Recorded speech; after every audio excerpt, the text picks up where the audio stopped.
might be late, but they're coming eventually.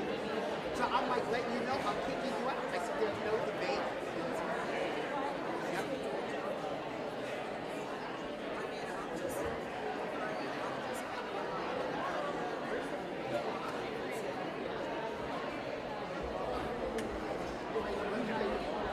No, no. Let me tell you what we're going to do. We're outside the rail.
So we have to have at least 8 or 9 members in the room before we can start doing it.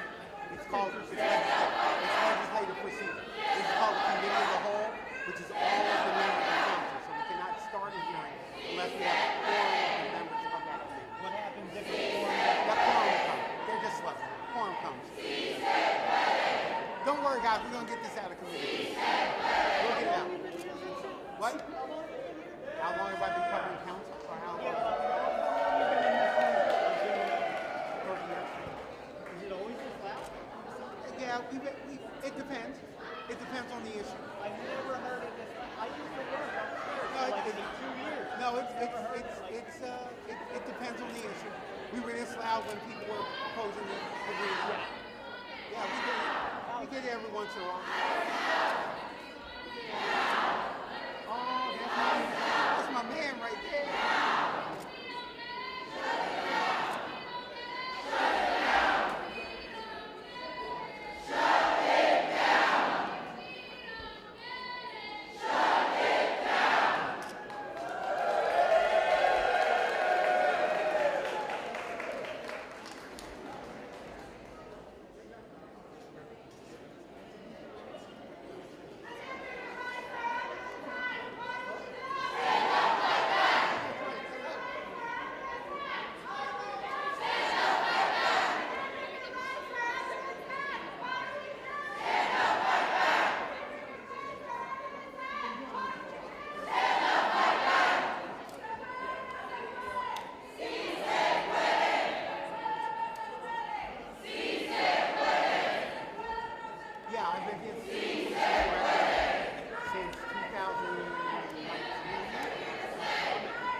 Councilmember Lozada, Councilmember Bass, Councilmember Phillips, Councilmember O'Neill,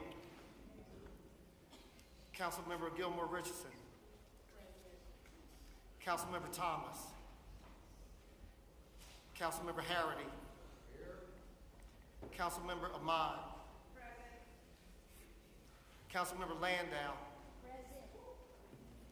Councilmember Brooks, Councilmember O'Rourke, Councilmember Johnson. Thank you, Mr. Christmas. According to the committee is present, and this hearing is now called to order. Mr. Christmas, will you please read the title of the bills?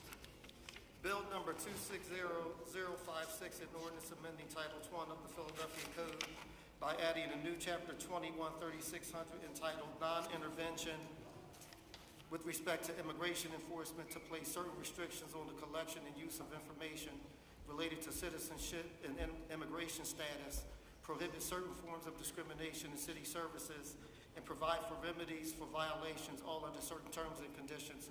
And Bill number 260057, an ordinance amending Title 21 of the Philadelphia Code by adding a new chapter 213600 entitled Non-Intervention with respect to immigration enforcement to establish certain limits on how personal information may be handled by the city with regard to immigration enforcement, create reporting requirements, and provide for remedies for violations, all under certain terms and conditions. And Bill number 260058, an ordinance amending Chapter 9-1100 of the Philadelphia Code entitled Fair Practices Ordinance, Protections Against Unlawful Discrimination, to add protections against discrimination on the basis of citizenship and immigration status, all under certain terms and conditions.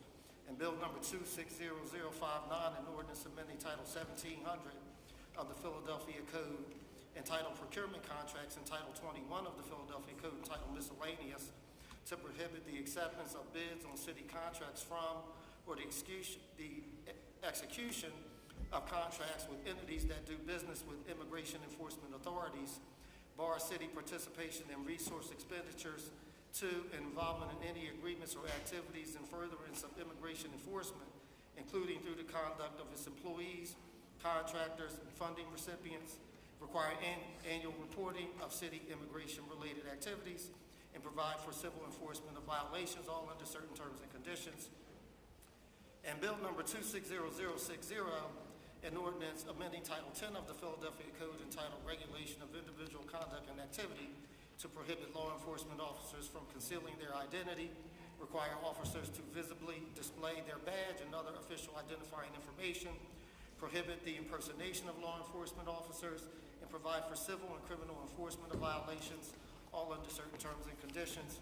And Bill number 260061, an ordinance amending Title 10 of the Philadelphia Code entitled Regulation of Individual Conduct and Activity, and amending Title 11 of the Philadelphia Code entitled Streets to prohibit immigration enforcement on city and city-related property and facilities, to prohibit immigration enforcement in the right-of-way, and provide for civil enforcement of violations, all under certain terms and conditions. And finally, Bill number 260062, an ordinance amending Title 10 of the Philadelphia Code entitled Regulation of Individual Conduct and Activity to restrict the use of community spaces for government purposes not expressly authorized by the city or the courts, and provide for civil enforcement of violations, all under certain terms and conditions.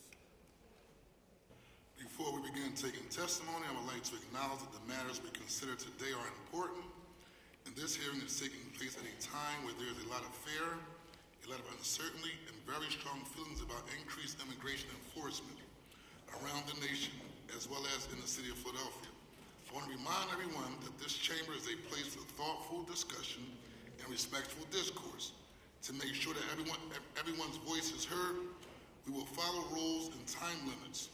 I ask for cooperation from everyone in the room so we can maintain a constructive environment to address the important issues being discussed today. Also, I want to thank Member Kendra Brooks and Councilman Rue Landau as the 2nd District Councilman representing the 2nd District covering the areas of South Philadelphia, Southwest Philadelphia, and parts of the Center City.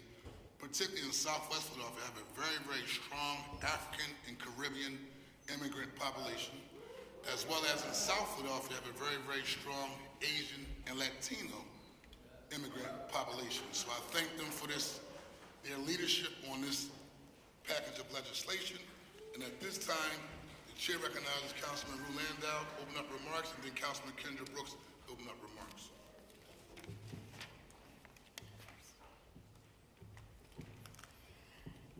Thank you, Council President, and thank you to my colleagues joining us today, especially to Minority Leader Kendra Brooks, who I am so proud to stand alongside in introducing this legislation. Thank you as well to the Pennsylvania Immigrant Coalition, Make the Road PA, Asian Americans United, New Sanctuary Movement, National Domestic Workers Alliance, Juntos, the Worry Center, the Victim Witness Service Center of South Philadelphia, and many more who worked to make this legislation as strong and as representative of Philadelphians' goals as possible during the last few months.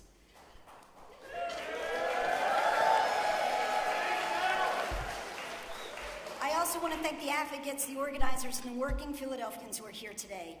Many of you took off work, rearranged your lives, and showed up in this building to make your voices heard. You are the reason we are here. As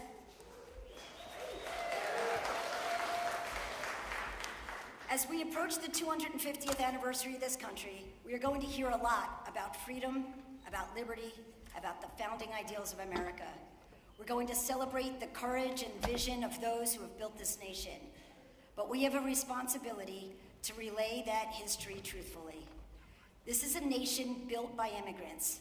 That is the story of who we are as a country and the shoulders upon whom we stand. The story lives on in our communities. It's in our blocks, our schools, our small businesses, and our families. It is woven into the fabric of Philadelphia, the cradle of liberty and the starting point of our democracy. That's why it's especially important here in Philadelphia to remember that democracy asks something of us. It asks us not to look away.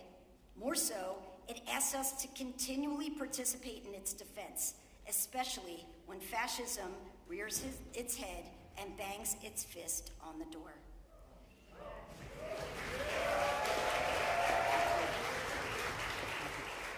My family immigrated to the United States in 1908 when my grandfather was a baby. A family friend warned our family that they were not safe in Germany, that staying could cost them their lives. That warning saved generations of my family. One life saved becomes families and futures. That story stays with me today as we witness families torn apart by ICE. People disappeared into detention and others sent to countries they barely remember. History does not repeat itself exactly, but it echoes loudly and it reverberates in the lives of those of us who are affected for generations. When we allow cruelty to masquerade as security, we lose our freedom. And it's clear as day, we've seen this playbook before. At a time when we see federal immigration enforcement tactics ripping families apart, sowing fear in our communities, making people afraid to go to work, send their kids to school, or even report a crime, City Council has a responsibility to act. Because public safety does not come from fear, it comes from trust. It comes from people knowing that their city sees them, values them, and will protect them. This is what the ICE Out package is about.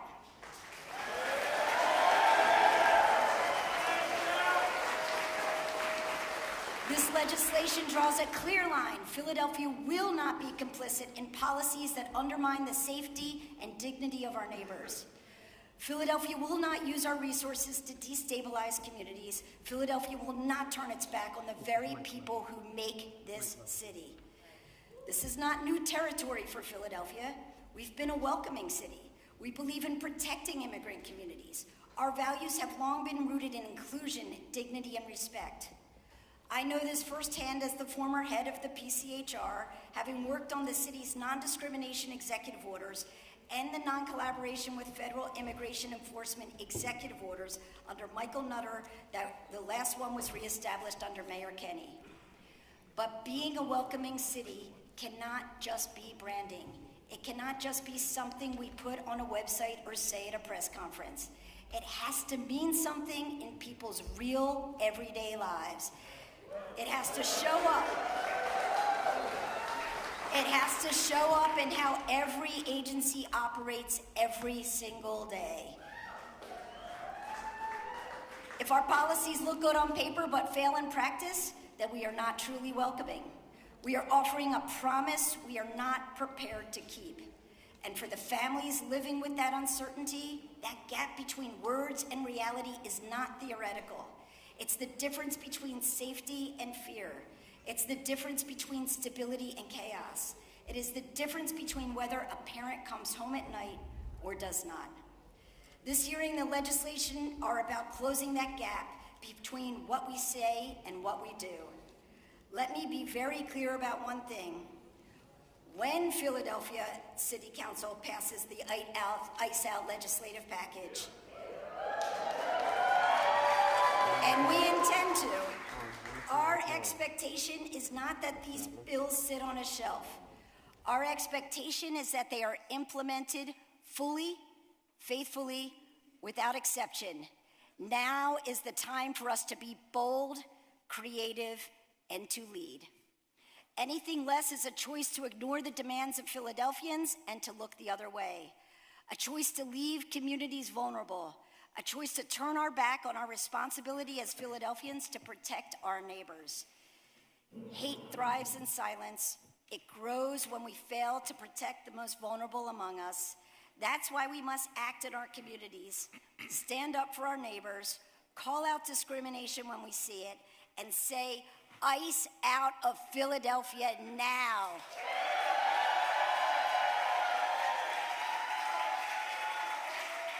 And the people of Philadelphia, of this city are watching, not for what we say, but for what we do. Thank you again for every Philadelphian taking the time to tune in, show up, and make your voice heard today. And thank you, Council President, for allowing us to have this forum and this hearing. Thank you. The chair recognizes Minority Leader and the Leader of the Working Families Party, Councilmember Kendra Brooks.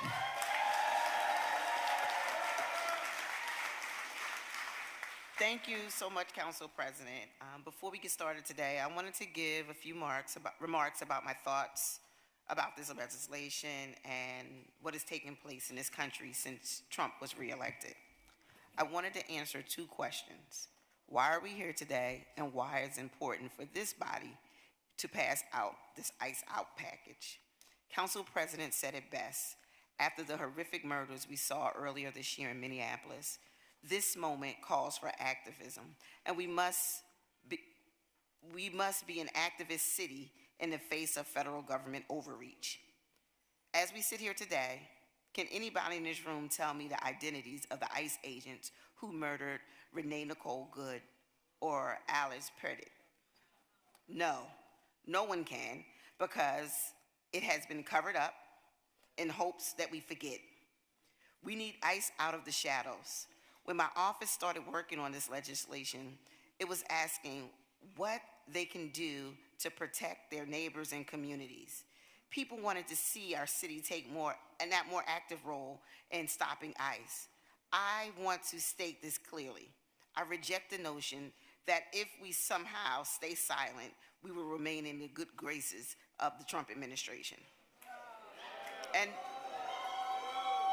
And furthermore, if we are more worried about poking the bear than protecting our own, we are letting our city be bullied. And that's unacceptable in a city as gritty as ours. That's why the first thing my office did was start an ICE Out community trainings to educate people about their rights.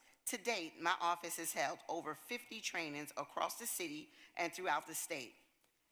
The thousands who showed up to get educated wanted answers about what they could do about ICE. I've heard it over and over again that people at the trainings want to know, what are we doing to protect this city? With the ICE Out package, we are showing them. Watch what we do, not what we say. Today, I hope to get answers about what the administration has been doing, with ICE set to receive billions in new funding, buying detention centers in surrounding counties, and routinely being deployed by police, deployed to police our cities, silence is no longer an option.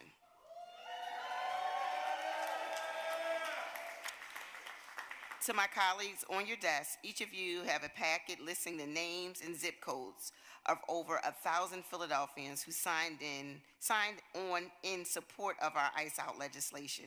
We printed these packets on Friday, but since then, another 1,000 people have signed on just over the weekend. You also have a list of the over 70 local organizations that have signed on in support, including ACLU-PA, Philadelphia AFL-CIO, PFT, SEIU 32BJ, DC 47, and Unite Here. This package of legislation is one of the most comprehensive efforts from a local government to step up and meet the moment. We pulled from cities across the country who have experienced the worst abuses of ICE and the Trump administration. We consulted with the district attorney and legal experts who have deep knowledge of the subject matter. We worked hand in hand with the immigrant advocacy organizations right here in Philly who see the fear and confusion every day amongst their membership that the ICE is causing. Many of these organizations shared with us the hope that they would see our city do, the hope that they had that our city would be doing more. I share that hope and let today be the first step. This conversation does not start and stop with this hearing, but today is incredibly important. Our neighbors in Bucks and Montgomery County and Delco County have all passed policies to limit ICE powers. Cities like Reading, Allentown are stepping up across the Commonwealth. Peer cities like Chicago and New York City are putting in new policies. Our neighbors in New Jersey are working on similar legislation. There is no more need for silence or delay. Let's get this done for our city. Thank you so much.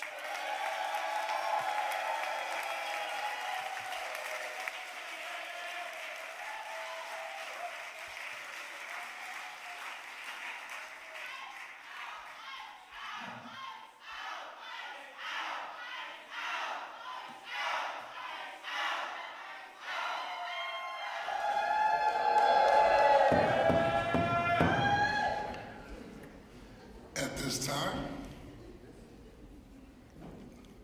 Mr. John Christmas, could you please call the first witnesses to testify? Mr. Charlie Ellison, Director of the Office of Immigrant Affairs, and joining him is the City Solicitor, Renee Garcia, and Deputy Police Commissioner Fran Haley, and Greg Arado, Chief of Staff, Department of Prisons, each for possible questions. Mr. Ellison, if you're ready, Mr. President, you may state your name for the record and begin with your testimony. Good morning, Council President. Charles Ellison, Executive Director for the City of Philadelphia for our Office of Immigrant Affairs. Good morning. All right. Good morning, Council President Johnson and members of City Council. As you just heard, my name is Charlie Ellison. I lead our city's Office of Immigrant Affairs. I am here to testify on bills number 260056, 260057, and 260058, introduced by Councilmember Landau, and bill numbers 260059, 260060, 260061, and 260062, introduced by Councilmember Brooks. I am joined by our representatives from our Law Department, Police Department, and Prisons to help us answer questions as needed. Now first, I want to begin by unequivocally stating that we understand and appreciate the intent behind this legislation. Now we know that the City Council shares the vision of Mayor Sherelle Parker, which is to make Philadelphia the safest, cleanest, greenest big city in the nation, and with access to economic opportunity for all. The focus of this legislation is safety, and in particular, safety for some of Philadelphia's most vulnerable immigrants are undocumented communities and their families. Now more than ever, our most vulnerable Philadelphians, many of whom are simply a U.S. Citizenship and Immigration Services adjudication or an immigration court decision away from what our federal agencies would call lawful presence or immigration status in the United States. And now more than ever, we are seeing increasingly long wait times and backlogs just for those adjudications, just for those interviews. Immigration asylum cases can take as long as 6 years for many Philadelphians. Just to get an interview at USCIS right now, it can take as long as 3 years for many of our vulnerable community members. We recognize that these federal backlogs are having compounding public safety impacts on our already vulnerable communities and our community members. Now, while I have only worked for Mayor Parker for a relatively short time, many of you have known her and worked with her for much longer. From the time our mayor was a council staffer, to when she was a member of the State House, to when she was a member of this council body, and now as mayor, nobody has ever accused the mayor of refusing to stand up and fight.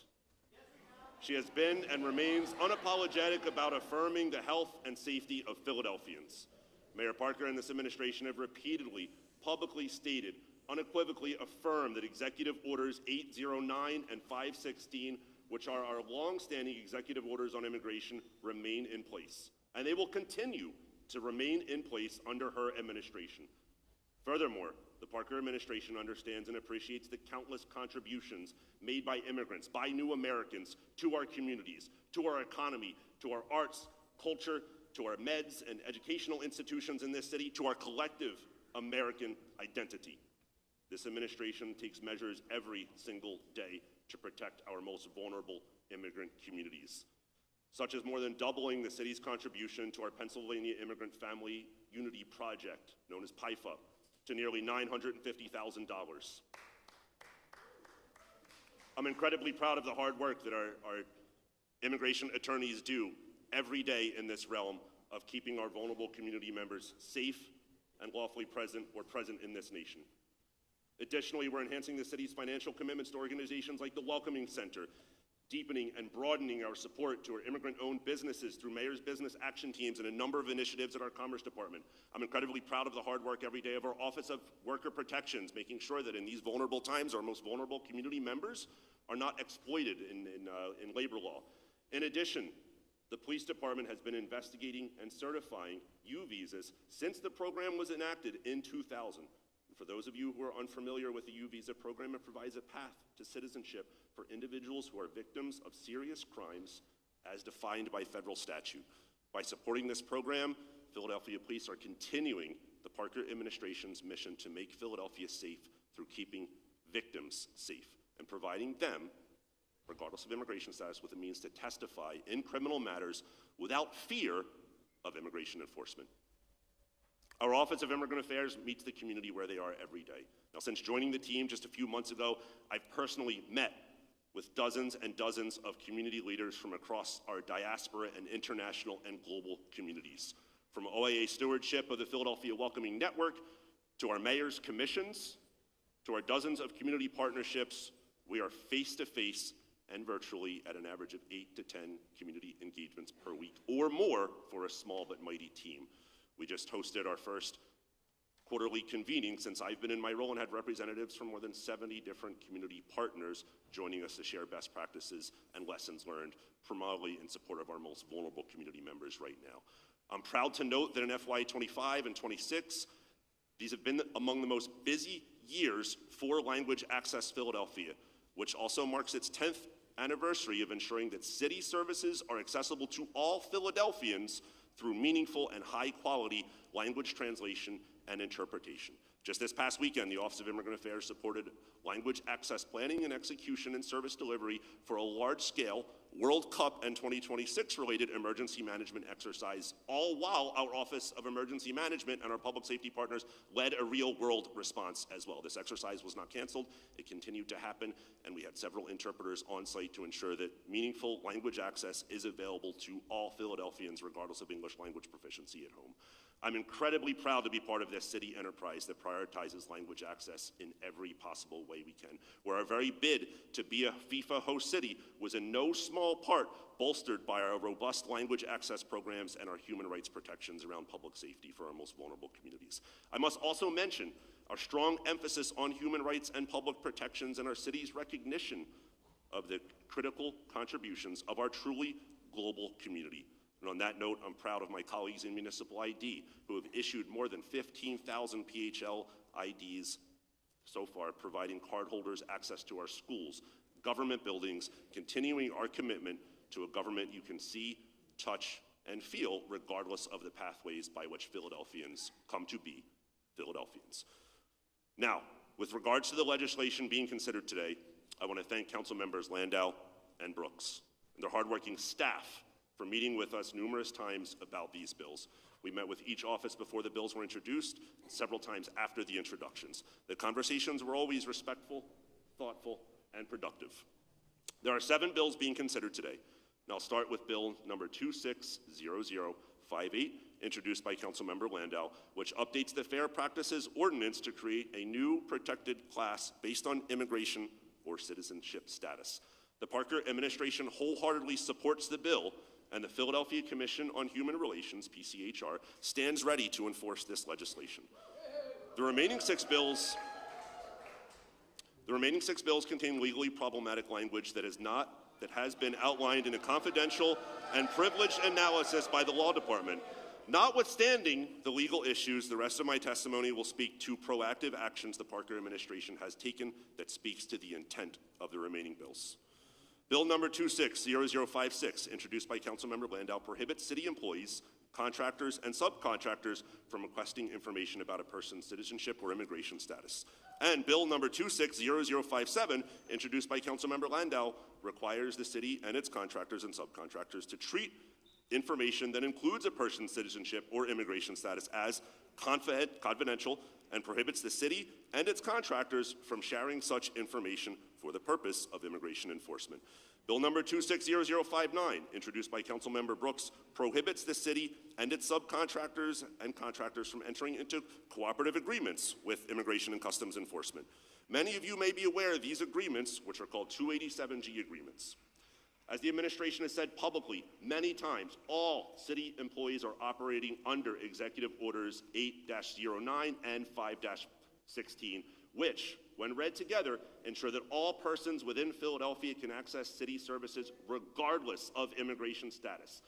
They prohibit the collection and disclosure of immigration status unless legally necessary. They prohibit police from inquiring about immigration status unless relevant to the investigation of a crime, and make it clear. They make it clear that the city does not honor detainers. Rather, a judicial warrant is required to hold a person otherwise in custody. It is worth noting that the substance of the executive orders prohibits the execution of a 287G agreement. To reiterate again, Mayor Parker intends to keep these executive orders on the books and continues to follow all the provisions in the executive orders. Furthermore, the Law Department has drafted a memo entitled Guidance on Interacting with External Government Officials on City Property that will be distributed imminently. We also plan to begin virtual training sessions for these employees to answer any further questions they may not be answered in the memo. Additionally, the Parker administration stands ready to put out a memo entitled Parameters of City Executive Orders number 08-09 and 0516 on immigration that explains how 2 executive orders work together. Finally, the Law Department is working with procurement to add language to our city contracts to more explicitly protect personal information, and by that change, the immigration status of individuals. We plan on implementing these changes as quickly as possible. Bill number 260061, introduced by Councilmember Brooks, prohibits the use of city-owned property for immigration enforcement. Bill number 260062, also introduced by Councilmember Brooks, prohibits city employees from consenting to the use of certain publicly owned spaces for certain immigration enforcement activity and enforcement actions that violate the First Amendment. Both of these bills also have signage requirements, which require that the city puts up signs making it clear what is not allowed on these properties with respect to immigration enforcement. I should note that Bill 260062 refers to non-city properties such as schools and courts. As you all know, we do not have the jurisdiction over these separate governmental agencies. While the control of city property remains the purview of the Department of Public Property, which in turn will follow the guidance of the Law Department, the Parker administration is evaluating the feasibility of installing signs at certain city-owned properties. These properties include spaces such as the Quadplex, recreation centers, libraries, health centers, and parking lots of certain sizes. The final bill, Bill number 260060, introduced by Councilmember Brooks, prohibits all law enforcement officers from concealing their identity and from using undercover vehicles under certain circumstances. Many people are referring to this as the face mask ban bill, but the bill goes further than that and also prohibits unmarked vehicles and requires officers to visibly display their badge and other official identifying information with certain exceptions. Notably, this bill applies to all officers at the local, state, and federal levels, and similar bills are in litigation in other states. Related to this bill, on April 2nd, the police department shared a policy memo with all departmental employees on the internet entitled PPD Interactions with ICE Agent and ICE Operations. This policy memo, which formally confirms the practice that the police department has been engaging in, establishes clear operational guidance for PPD personnel when ICE agents are present or conducting operations within the Philadelphia Police Department's jurisdiction. In closing, I want to reiterate that we understand and appreciate the intent behind this legislation. The Parker administration has taken and plans to continue to undertake several executive actions that align with these bills. I also want to again thank Councilmembers Landau, Councilmember Brooks, for engaging with us on these bills. We appreciate that they sent us the amendments on Friday. I should note that we are still reviewing the amendments, so if there are questions specifically about the amendments, we may have to get back to you with our response. I appreciate the opportunity to provide testimony today. Myself and my colleagues are happy to answer questions you may have at this time. Well, thank you very much.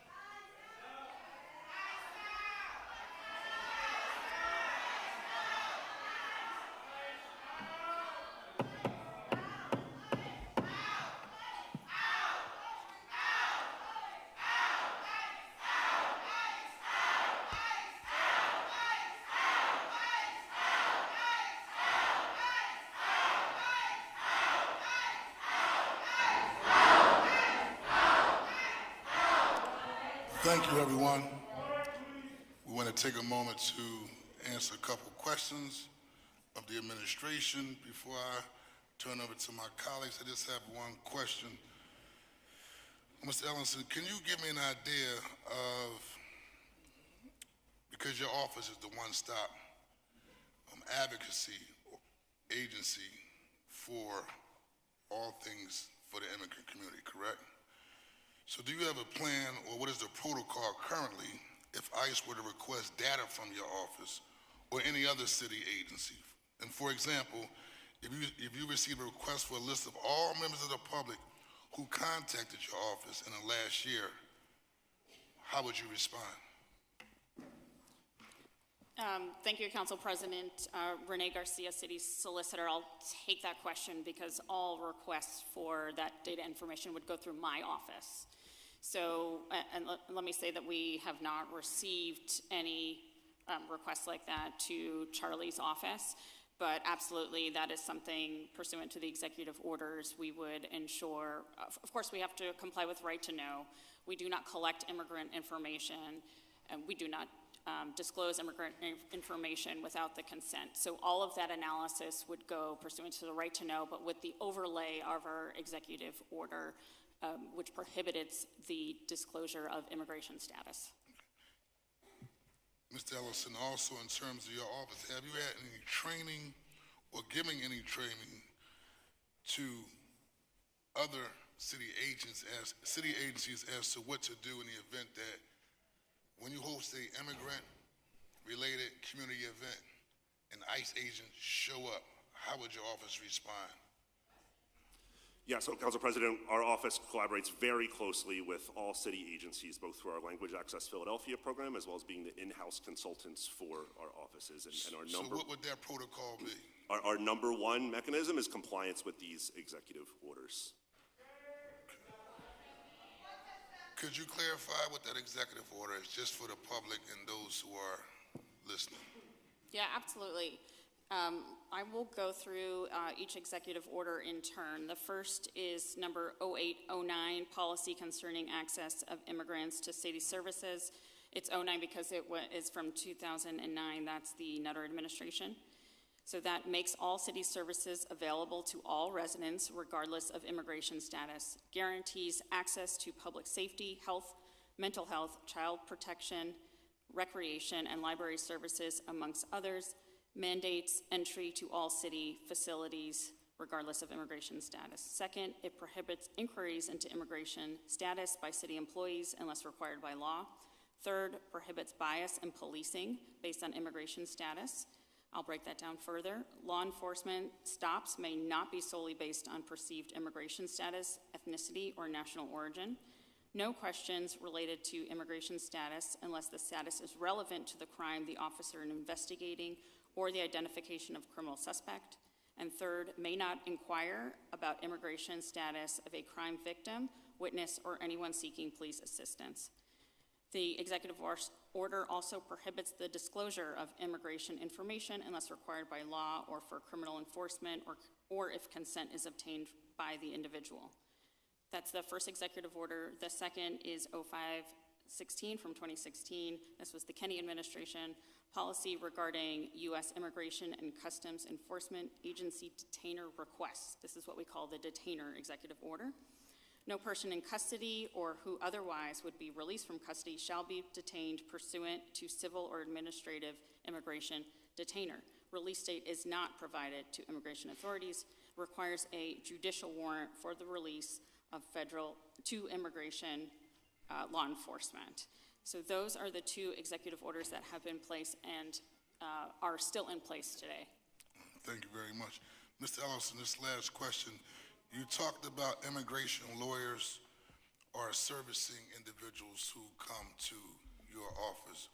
What are the actual topics that they are servicing the individuals on? And then also, have you participated, your office, with any ICE trainings that members of City Council are doing all throughout the city of Philadelphia, or within your own right, just to let folks that do come to your office that feel a sense of fear, intimidation, and confusion because of their current environment on how they should navigate in terms of what their rights are?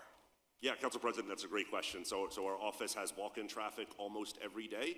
Several community members who see us either as a first stop resource hub for matters on all things immigration, including advice or non-legal advice on how to seek legal counsel. I am very proud that in Philadelphia, we probably have some of the strongest network of immigration attorneys in the country. I was just at the annual convening of our Immigration Attorneys Association of America in Philly 2 weeks ago. Had the honor of speaking there, but also the honor of giving feedback from that network of immigration attorneys who are seeing the broad scope of complexities in this current environment. So our office is able to look at some of those trends and then provide that information back out to the community, as well as point community members in the right direction for that legal advice. And have you partnered with any ICE Out workshops going on all throughout the city of Philadelphia? The ICE Out in itself has a great website. We've been able to send several community partners to that website to request those trainings.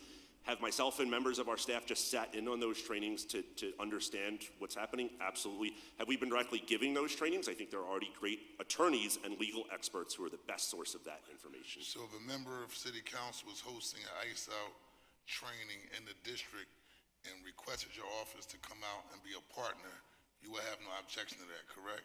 I've actually offered that to Northern Liberties Neighbors Association, Point Breeze CDC, and a That's few what I other was- community that's what I was organizations just to getting come at, out yes. to give that information from our perspective of the services that our That's office what I provides. wanted to get That at. is always on the table for our office for any community organization to request us to come to any community event, sir. That's what I wanted to ask you.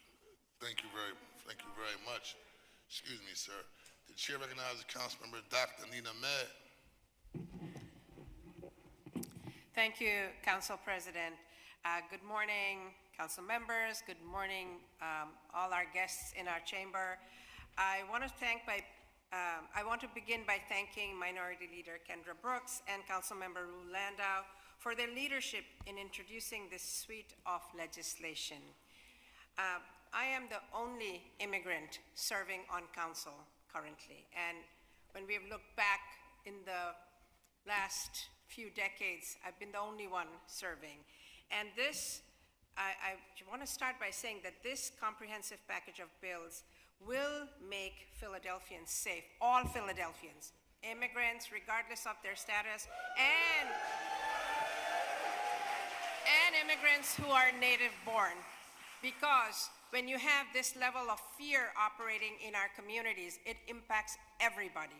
So we need to make sure we enshrine these laws. I also wanted to make a comment about the fact that not everybody can be here. There are people, and I thank everybody who's here in representing those who cannot, because there are people who cannot come into this chamber. They are fearful. As a naturalized citizen, I am fearful. I have to carry my passport card. My children have been told what to do if they were to be stopped. I look a way that is not welcomed. I come from what is called a shithole country, right? So I understand what you're doing. For me to actually say these words can be precarious. So I thank my council members for saying them on my behalf, on the behalf of so many who cannot be here, and I thank all of you for doing that. I wanted to also say that Philadelphia has always been giving refuge to those who need it. This is not new. You know, when we go back to the time of abolition, the Underground Railroad, all of those things, we are right now in a space that is a continuum of what Philadelphia stands for. That's why I live here. I could have chosen to live in any city in this country. I chose to come to Philadelphia, and I am very emboldened to say that I believe these bills will pass out. We will do right by all the work that has been done. I'm sure there'll be issues we have to deal with in terms of actual execution. And my question actually comes to about execution and about resources to be able to do the execution. And this is particularly about the Philadelphia Commission on Human Relations, who have to really enforce and follow up on the legislation. And I wanted to know, are they properly resourced to be able to do this work? Budget hearings are coming up, and we need to be mindful of what we are asking them to do. And are you, the Office of Immigrant Affairs, Charlie, and everybody well-resourced? Because passing laws are just passing laws. Implementation is what you all do. And we want to be supportive of you, how you do that, and work with you to understand that process. Thank you, Council President. Thank you.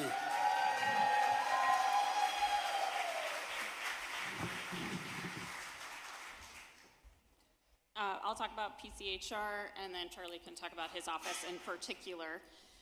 PCHR is making a concerted effort, and there is tremendous investment going into PCHR.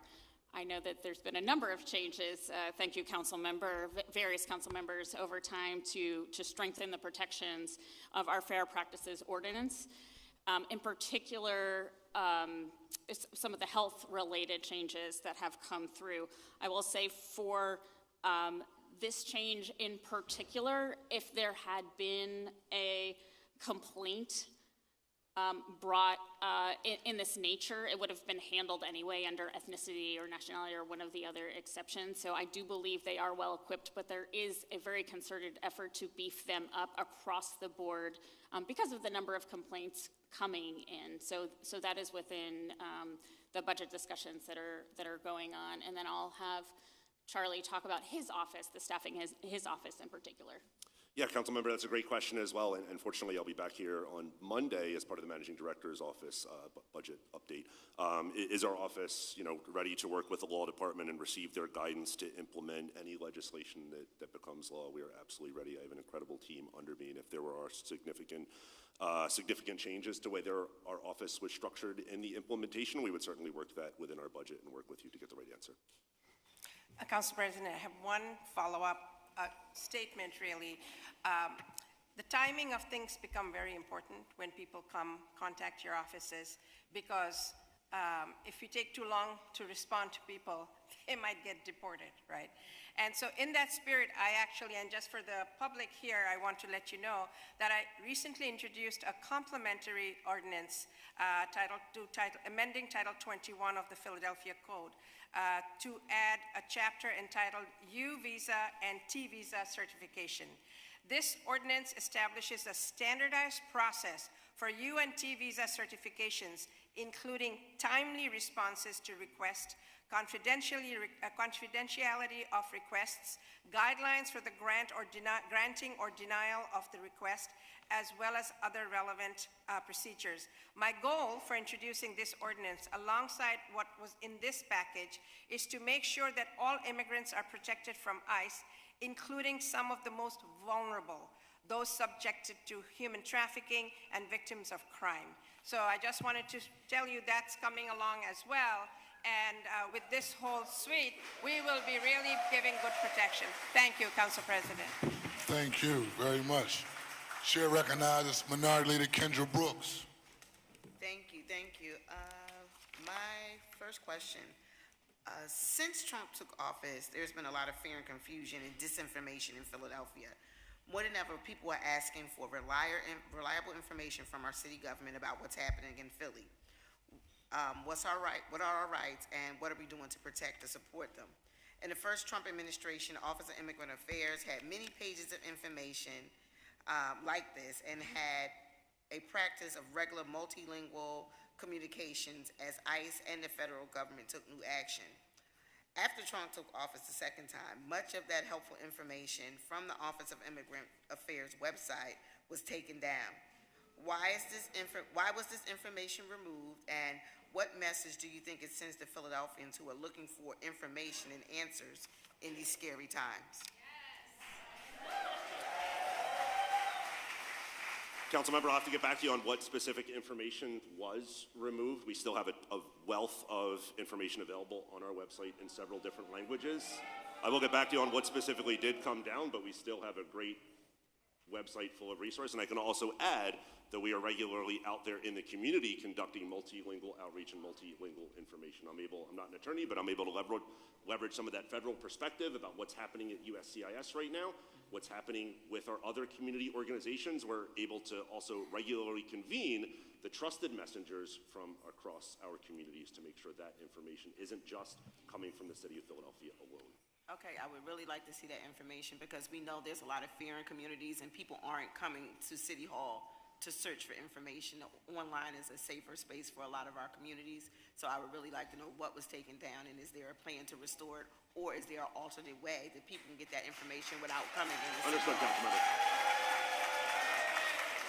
My next question, there's a gap between putting something in a policy and being enacted.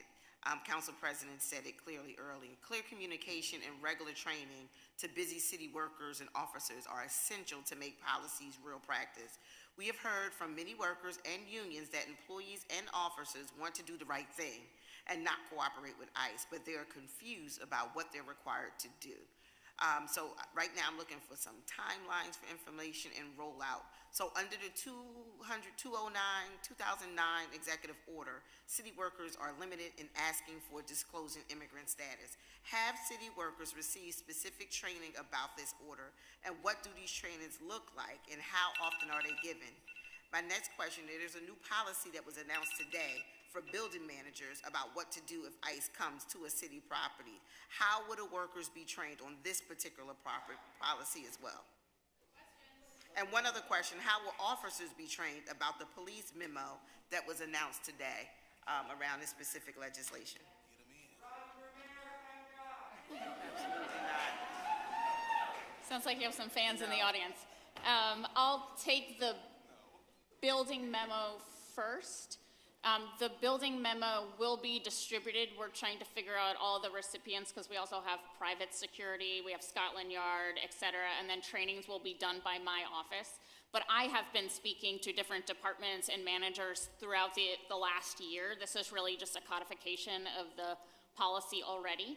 And just so you know what the policy says, it is essentially like many other, the school district has a policy and it follows that format with if any federal or state law enforcement agency shows up and asks to get into a non-public space, the person at the desk or whoever the manager on site will ask them to sit down, will take any paperwork, will call a number that comes to the law department. And I think there are 10 of us on this line, so it rings all of our phones, it goes in succession.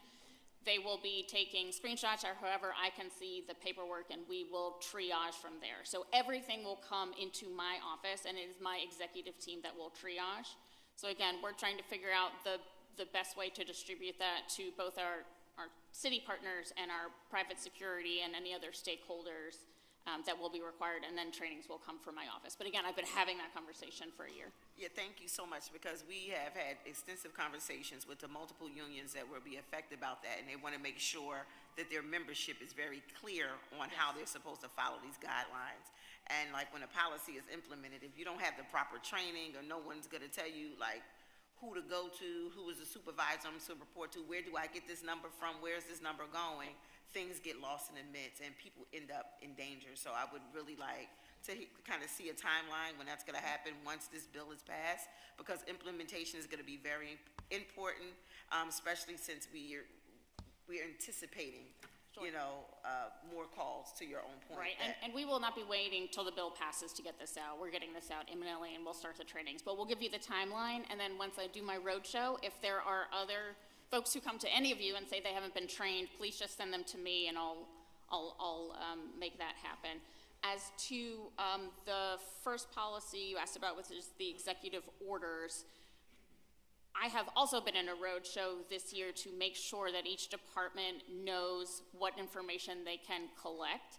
And I will say I won't give a number, but almost everywhere there isn't even a field to put immigration information on there, right? It is very, very limited, particularly in the issue of like HUD housing is where we do have to collect immigration, but there isn't even like in our health, our electronic medical records, there isn't even a field there.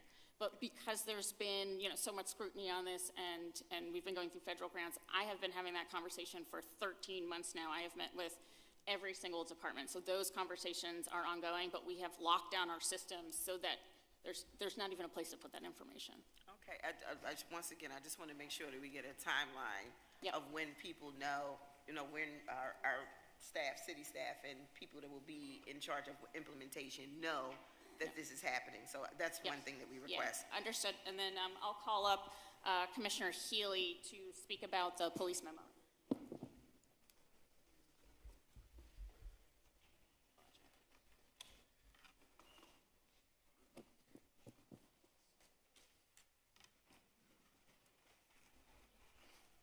Good morning, Fran Healy, Deputy Commissioner, Chief of Staff. Yes, I'm sorry, what was it? Could you just clarify the question? I couldn't hear it 100%. Sure, I will. How will officers be trained about the police memo that was announced today? Yes, we've had discussions over the last several months as to documenting our existing protocols and procedures in the police department. They aren't technically on paper. So what we did was really, when it came to ICE, we saw a need to make sure that everything that our officers are expected to do is on paper. So the issue is, if they come across an issue where ICE agents are taking some type of action, what is their expectation? We put it out there. It was consistent, but we thought it was important to put it on paper. We've been talking about this for about the last 3 or 4 months, and it's been in a draft form, and we just finalized it last week. Where exactly in the police policy will it be found? It should be on our intranet. Yeah, what it is. We have 2 different types of policies. We have a directive, and then we have what's called a police commissioner's memorandum, which is somewhat like a quasi-directive. It allows us the opportunity to actually, if we need to make changes, tweaks, or changes to it, we can make that before we make it into a final directive. But it's nonetheless policy as it stands. So this is going to be a memo, not a directive, just to be clear. It's called a PC memo. That's a document we use in the police department, but it's policy. Council President, my time is up, but I do have more questions. Okay, thank you. So my next question, since you're here, so you don't have to leave. Chicago, among other cities, have issued directives about immigrant enforcement in 2025 that clearly outlined that officers should and what they should and should not do in regards to immigration enforcement. Philadelphia has not issued any police directives on immigration since Trump took office for the second time. Chicago's directive states that officers will not, while on duty, expend time responding to any immigration agency's inquiry or communicating with any immigration agency regarding a person's custody status, release date, or contact information. So the internal memo released last week says that the Philadelphia police officers will not identify individuals or share non-public information for immigration enforcement. Does the Philadelphia Police Department consider custody status, release date, or contact information non-public? And what type of information will PPD share with ICE? As of right now, we're sharing no information with ICE. Thank you for that. Wait, I have another question. Wait. Chicago's 2025 police directive also states that police will not set up a traffic perimeter to assist a civil immigration enforcement operation. And we heard a case of Philadelphia police doing just that. And recent police memo states that the PPD will establish perimeters, buffers, or physical barriers within ICE, between ICE agents and the public. Why is Philadelphia taking the opposite approach to Chicago in this matter?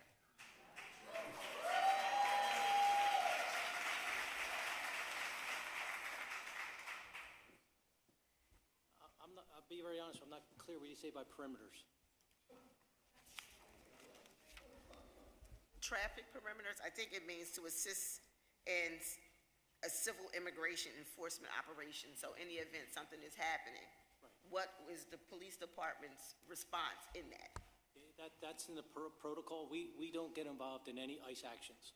The only time basically we're going to get involved if there's an ICE agent in a crisis. There's either calls for an assist officer or something along those lines, as we would for any other federal, state, or other local officer. We do not get involved in civil ICE enforcement. So when you say, so if, I think I read somewhere that if it's an emergency situation and an ICE agent called and said they're in an emergency situation, you come on scene, what is identified as an emergency situation from ICE, not from the police department? Because if they call and said it's an emergency situation and they're an ICE agent, what do we consider emergency when we get there on scene? Right. And how does that work into your participation in whatever's happening at that time? Yeah, our position on this is that the officers are being assaulted in some way, shape, or form. So when it's you a come on the physical scene assault. So if you come on the scene and no one's being assaulted and it's just a typical ICE arrest, how do you respond from that? Or how do you determine what's happening from there? Especially if they're masked, unidentified, and without uniform. Right. What we're trying to do is make sure we balance the public safety interests of it. The issue is, and that's the reason for the protocol, to make sure our responding officers don't engage, don't take sides. Our bottom line is public safety, and oftentimes you'll see our officers as the line between ICE and protesters. The issue is our job's not to take a side, okay? And the issue is the only time we would get involved if there's actually physical violence or someone's actually in imminent harm. Thank you so much for that. Thank you, sir. I just have a question. What is our protocol in terms of working with the School District of Philadelphia and making sure that the district is prepared in the event that ICE shows up at a school and begin targeting some of our students? What's the protocol? Yeah.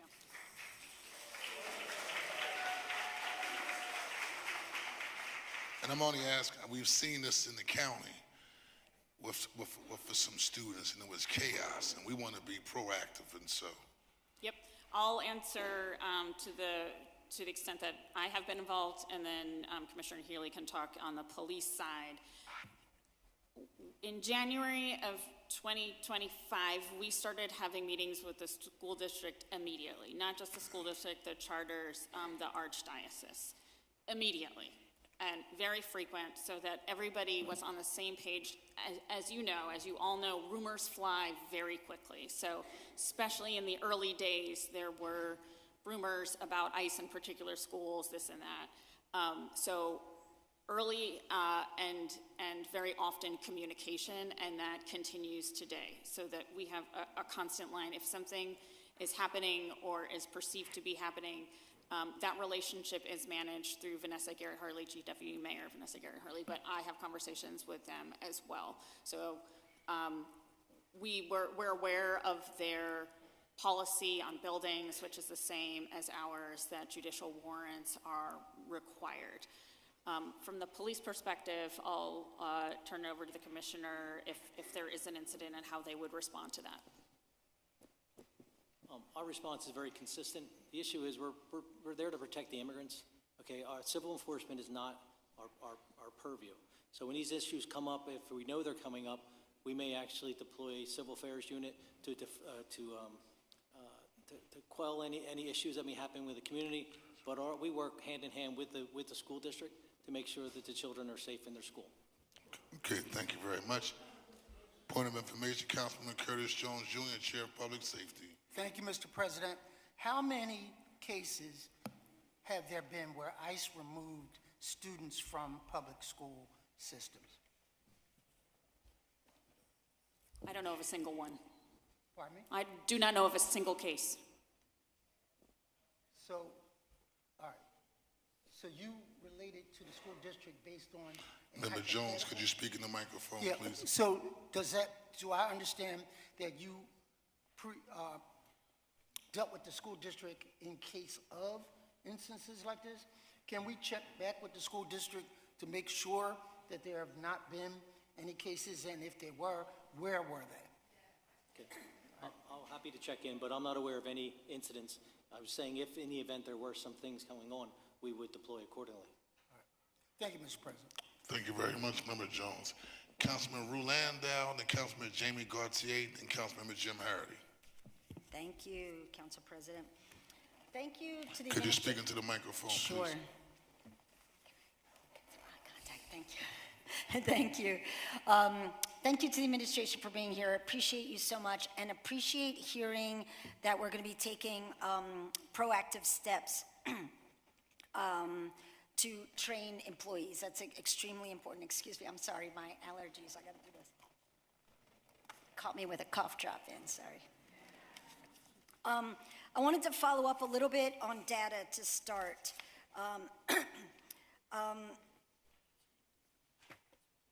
As you said in your testimony, all city employees are operating under the executive orders 809 and 516, which when read together ensure that all persons within Philadelphia can access city services regardless of immigration status.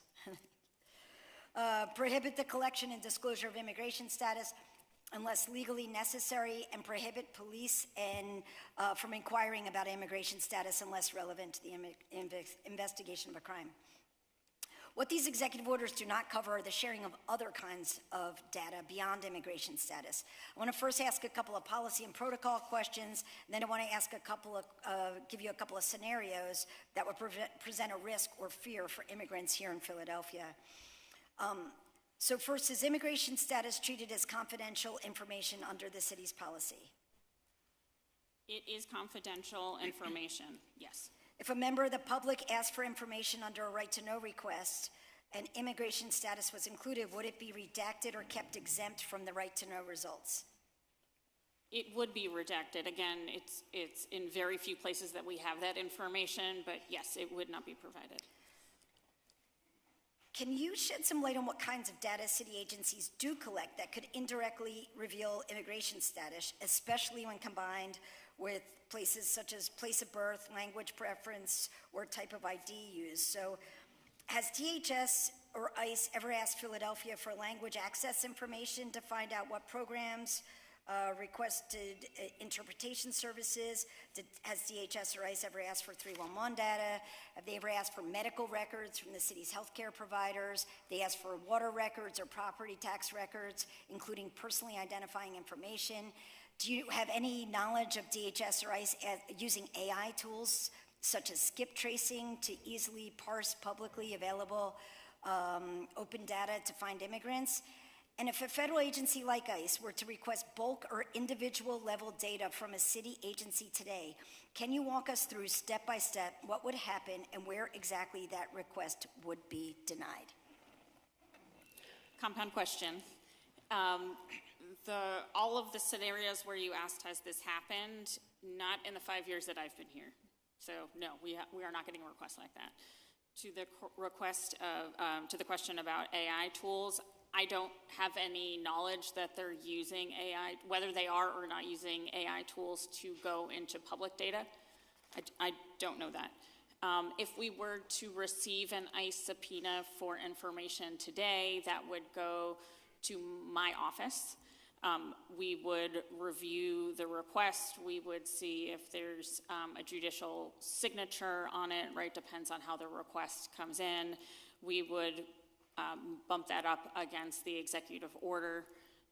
There would be a thorough review, obviously a briefing with the mayor, but our procedure, it is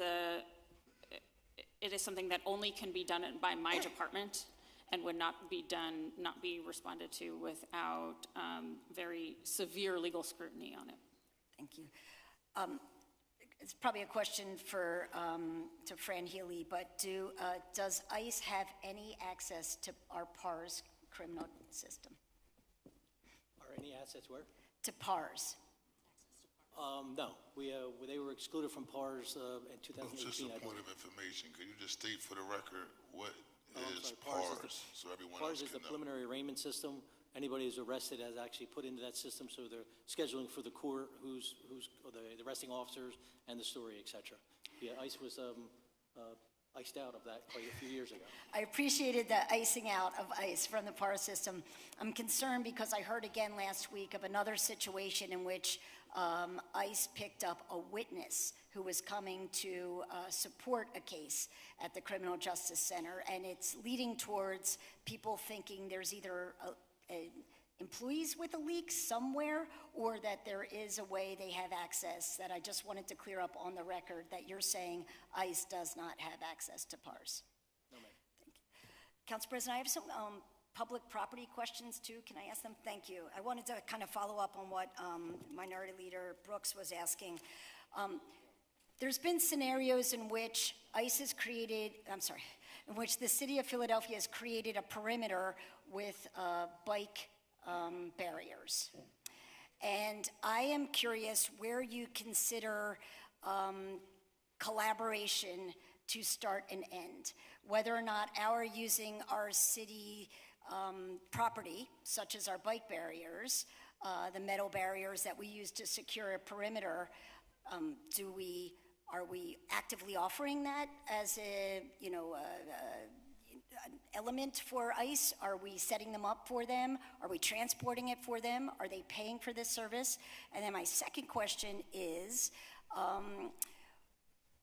if you saw ICE, start to finish, actively crossing the boundaries and the lines of what they should do, and let's just say hypothetically, really beating up a protester or really doing some of the horrific things we saw in Minneapolis, and I'm saying you saw it from start to finish and you knew it was wrong, would you, in a sense, would the police department, in a sense of helping and keeping public safety, go in and try to pull the ICE officer off, try to really stop this action from happening?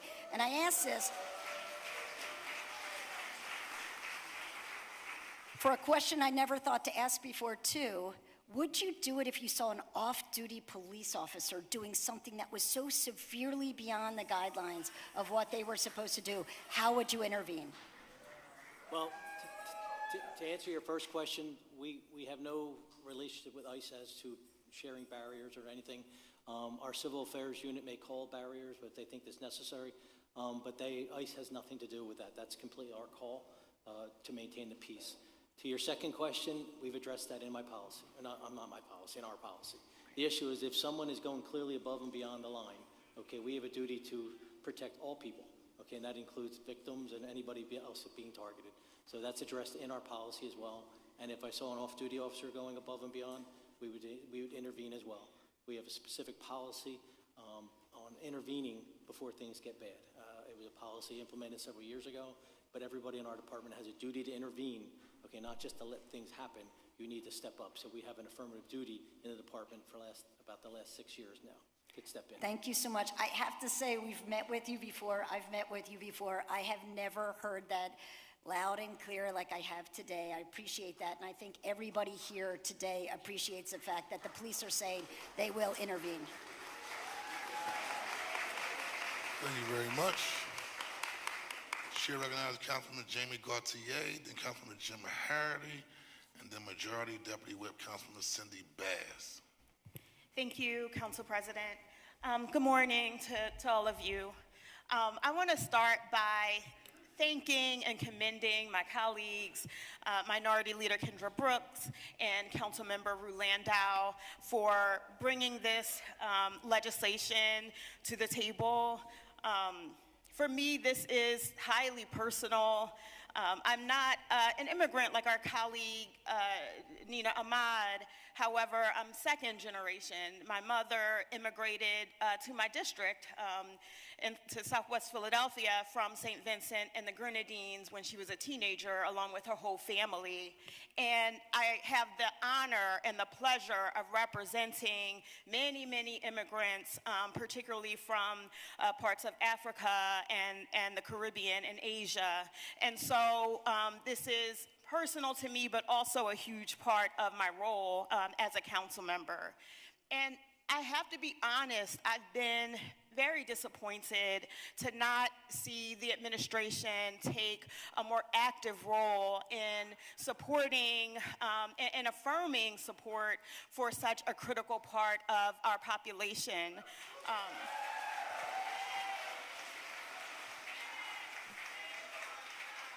But I am proud to be a part of a council that is stepping in the gap and stepping into what has essentially been a vacuum in our city around protecting our immigrant population.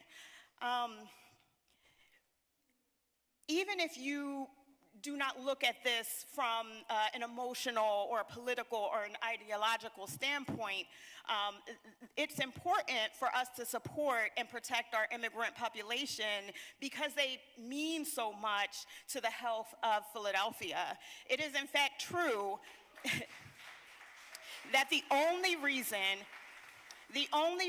Philadelphia has grown as a city in the last 2 decades is because of immigration. We would have...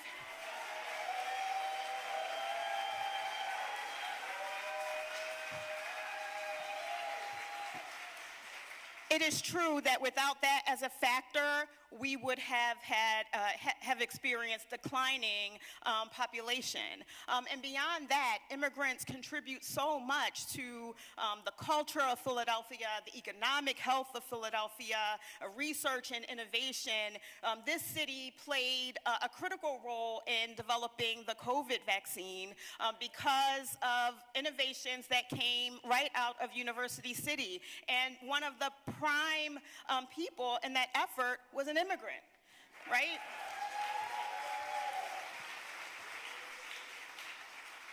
And so, to me, I think it's such a strategic error to not let such a critical part of our population know that we are there for them, we appreciate their contributions, and we're going to support and protect them.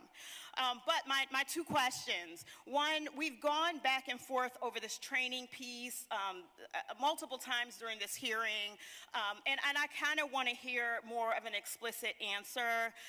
And so, Deputy Commissioner Healy, you talked a number of times about sort of memos, policy memos that you all are distributing to police.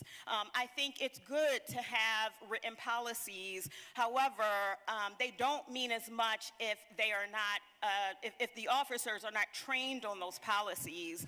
So can you first lay out what that training has been or what it will be, very specifically beyond talking about you guys sending out the memo?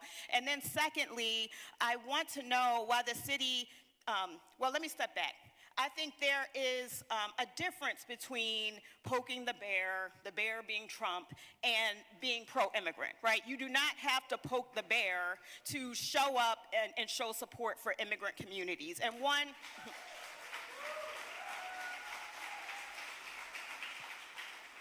one very basic thing that we could have been doing since the start of the Trump administration is doing Know Your Rights trainings across Philadelphia. Why has the administration not taken the very basic step of carrying out Know Your Rights trainings throughout the city, and in particular in our immigrant neighborhoods? I'd really like to hear answers to both of those questions.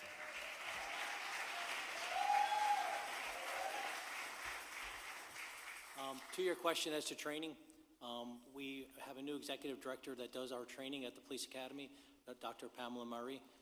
Her expertise is in developing training curriculum and the modalities in which to train them.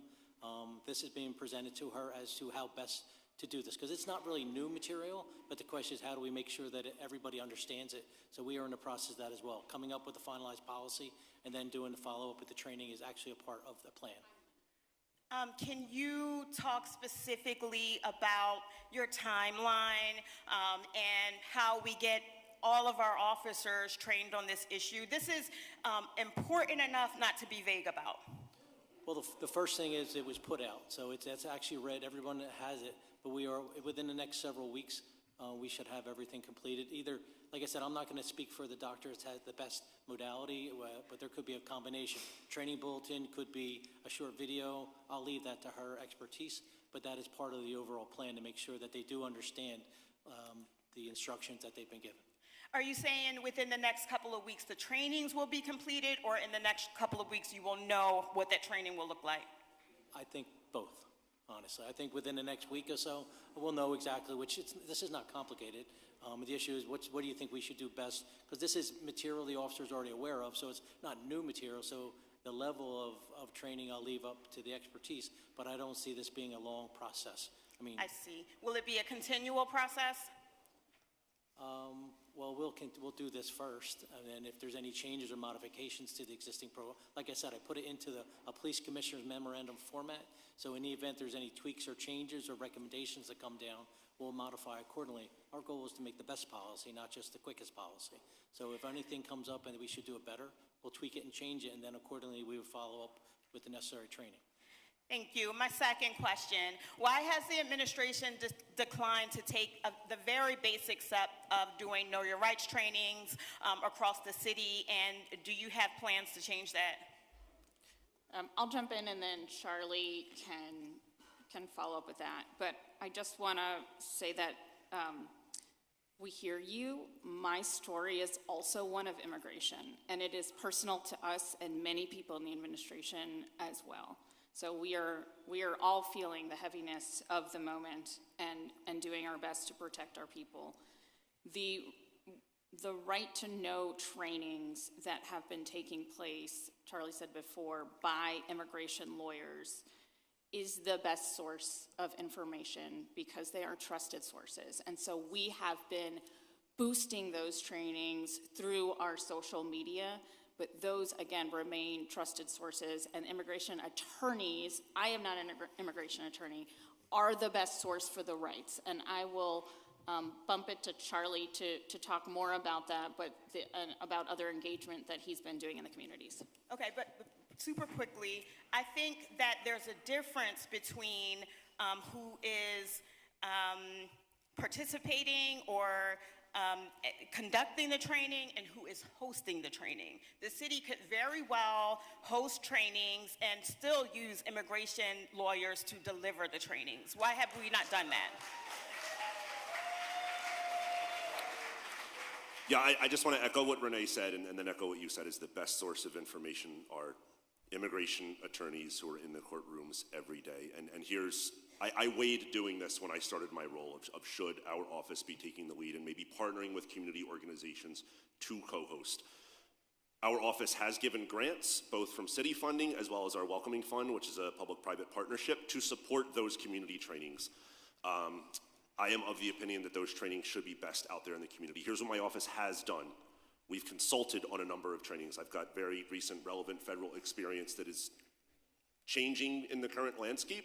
We have a great network of legal service providers, so we've connected community organizations who maybe want a step further of training, because generally know your rights. What we tend to find is it's a lot of bystanders, right? It's not necessarily our most vulnerable immigrant communities who are attending that. What those communities really need is more specific legal workshops, especially for our Venezolano or Venezuelan community, many of whom recent arrivals are temporary protected status holders, right? That community may sometimes come to our office requesting a Know Your Rights training, but when we get to the bottom of it, what that community really needs is to talk to someone in both labor law and with a nexus to immigration, to talk to some of our employers to see how employers are adjudicating employment authorization documents as well. So our office does very frequently respond to requests for Know Your Rights training. We do not lead that training ourselves. I think it's best done by immigration attorneys who are out there in their community capacities and, for the most part, represent the communities in our city as trusted messengers anyway, but we do partner every day, both in terms of providing funding, in terms of providing references, and in terms of providing consultations with that relevant federal data, and just sometimes connecting to different, more grassroots organizations who may already be doing that work and can share some resources. In closing,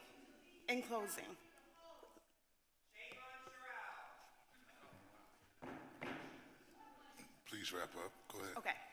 In closing, I just want to say that I hope to see the administration follow council's lead in taking a more active role here. Trump will be out of office in a couple of years. Our immigrant population will still be here, and they're going to wonder why we did not support them. Thank you so much.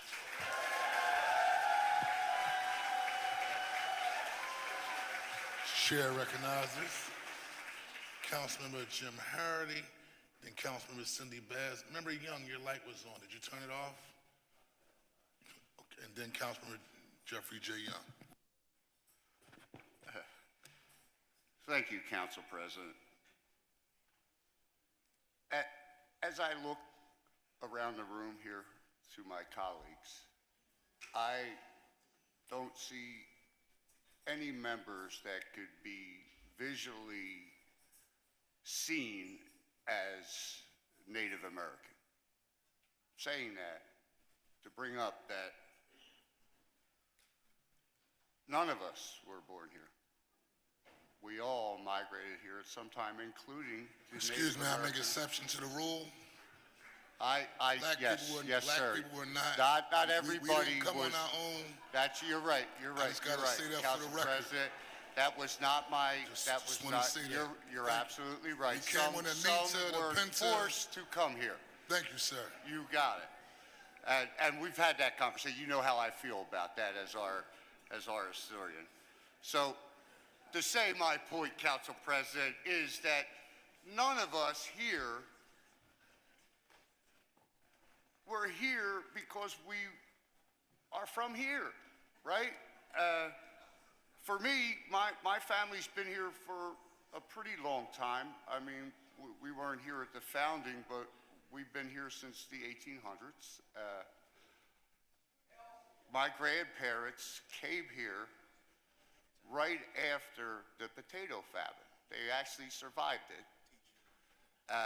But because they were Irish Catholic, they were persecuted.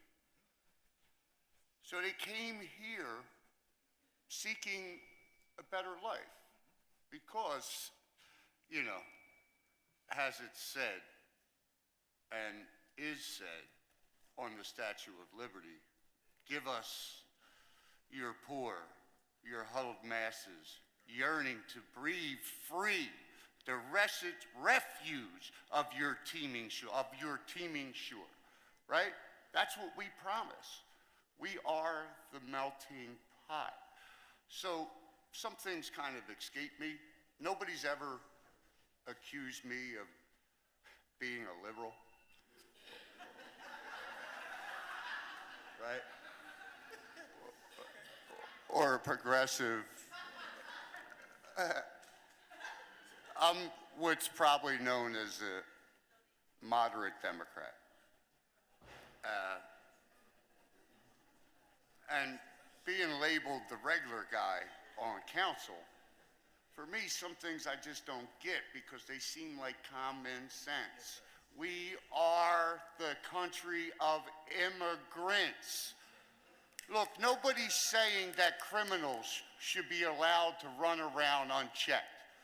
But I live in an immigrant and minority community. I have neighbors trying to raise their family that are scared to death right now, and some of them are citizens. But the color of their skin doesn't mean that they won't be discriminated because they look like who they are looking for. So for me, the point here is moot. We are the country of immigrants. We will always be the country of immigrants. Every one of us, family, has come here with that same thought, that same desire to be free, to be unpersecuted, and to be safe. And that's what we're supposed to do. We are the protectors of the world, right? We're the ones that are supposed to come in and protect everybody, right? But yet, we are not protecting the people we have here. They're here. They're going to stay here. We need to figure it out and protect them just like we protect everybody else. Council President, I have no questions because there are no questions. As you told me, I'm going to be on the right side of history. This is not even an issue. It's not an issue. It's the right thing to do, Council President, and I want to thank you because you're the one that told me that. Thank you, Member Harity.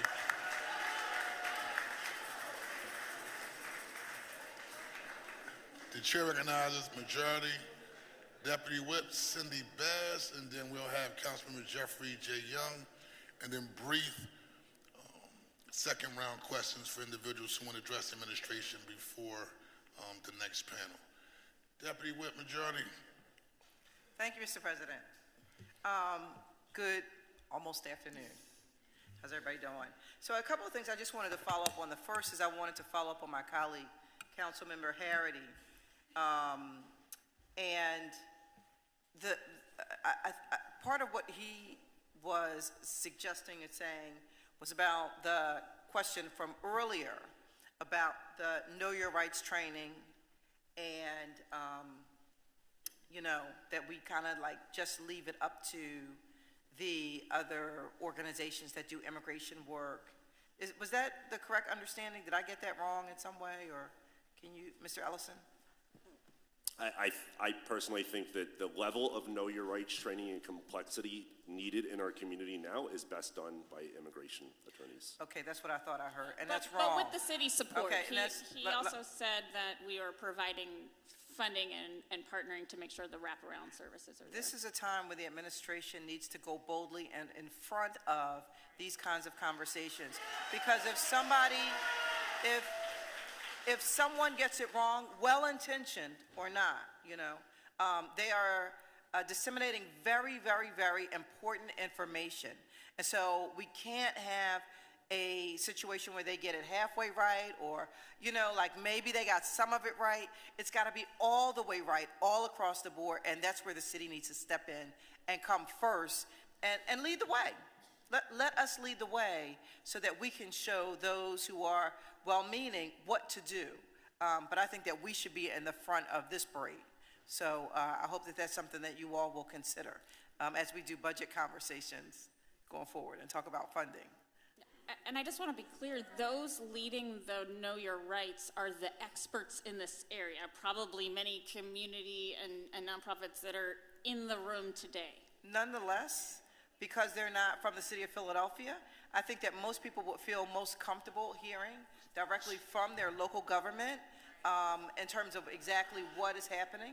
So even though they may be experts in that realm, Philadelphia, we as a city cannot step back and let them step up. We have to be side by side. You know, if the department doesn't feel comfortable leading the way. Excuse me, Member Bass. Yes. Minority Leader Brooks has a point of information. No, she could have finished her statement. I just wanted to say, you can finish and I can finish. It's to your 10 point. Okay. Member Bass. I forgot my point.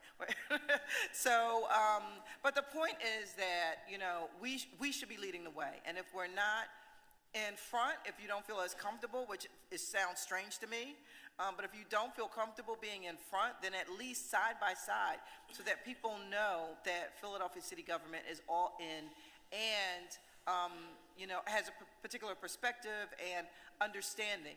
If we're not in front or side by side, then people think, then there may be some room for misinterpretation. So that's my concern. Councilmember Brooks had a point. Point of information, Member Brooks, author of the bill. Thank you so much. One of the things to Councilmember Bass's point, and just my little concern, is that we offered these ICE out trainings that we led with community members. How many people in this room attended one of the ICE out trainings in the city? These were community members. We partnered with the organization, and we added our name to it to give it city validity, but it wasn't a thing that started with us, and it should have. In a time where our community members were afraid, they needed something, and this is what we offered. And I think to Councilmember Bass's point is that it is our responsibility as a city of Philadelphia to make our community members feel safe, not pull together a training and say only experts can do it. Because at the end of the day, when ICE is in your neighborhood or in your community or in the workplace, it's going to be us. It's going to be the workers. It's going to be your co-workers. It's going to be your neighbors. It's going to stand side by side. So So the notion that it has to be led by a lawyer is like, I just don't buy that. I think we need to do something, and we need to do everything that we can so our neighbors around the city feel safe. And we started as a few things that we did in the neighborhood, and now we have trainings all throughout the city. And we have to continue to build on that, because people are requesting this training, not just in Philadelphia, outside of the city, in the suburbs, and other states. And we pulled it together, just us. And I think we, as a city, we can't take a cop-out and say that there's nothing we can do and we need attorneys and educators that need this training. We are the ones that are going to protect us, and I think as a city, we could have done better. Well,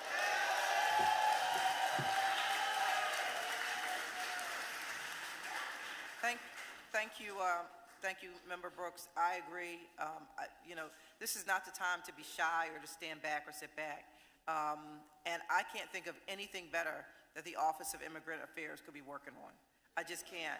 As we're talking about budgets, if we're not working on this, what else are we working on?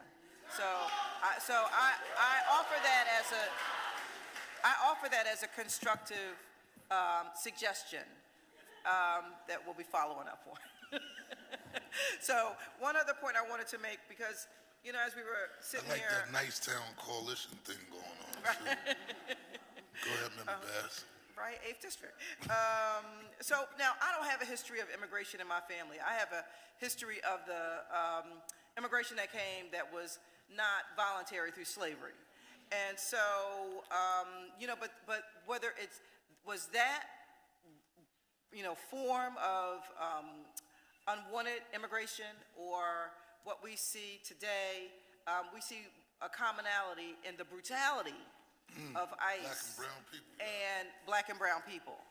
And so I wanted to speak specifically because, you know, we've had a very checkered history in the city of Philadelphia with law enforcement. And I feel like we are at a point where we have really worked hard to turn that around.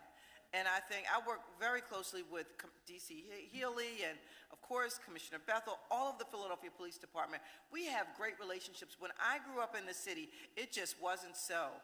When I grew up in the Frank Rizzo area, I remember the picture of the nightstick and a cummerbund, and, you know, the brutality against African-American men, and specifically being told to strip down, you know, and it being photographed and in the Daily News and all of those kinds of things. We have had a real history of brutality. We've turned it around, and now here comes ICE. And particularly when it comes to, I would say, African-American communities, you know, I'm concerned about ICE agents using law enforcement as a way to brutalize communities that have had this sort of interaction, you know, in the past. and particularly around, hey, are you Haitian? Are you African? Because so much of what ICE is doing is based on appearance. So they don't need, it doesn't have to be that, you're speaking a different language. It's based on so much of your appearance. You look like you belong, fill in the blank.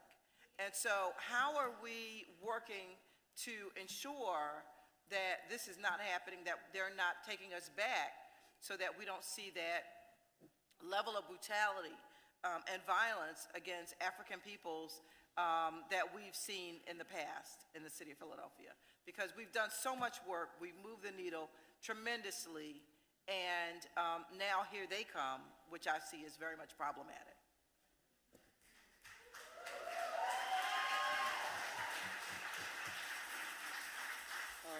Thank you for the question. It's a great question. Thank you.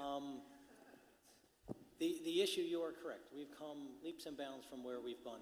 I think the important thing is this distinguish between ICE and the police. Yes. Okay, we police the community. Okay, this is a federal agency, and I respect the job that it has to do.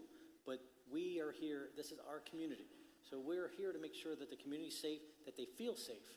And the issue is that's why we actually put the policy in place, so you can know there's a distinction. There's not a collaboration on civil enforcement between us and ICE. Period. That's the bottom line. Say that again. There is not a. Say that again. There is not a collaboration on civil enforcement. That is not what we do, and it's not what we want to do.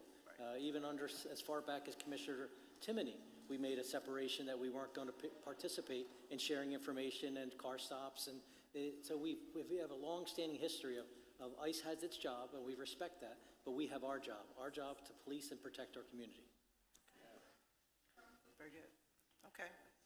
Thank you, Member Pass. Thank you. Thank you. Chair announces Jeffrey J. Young. Thank you, Mr. President, and good morning. My questions are on the similar lines of Councilmember Bass regarding just police relations in the city.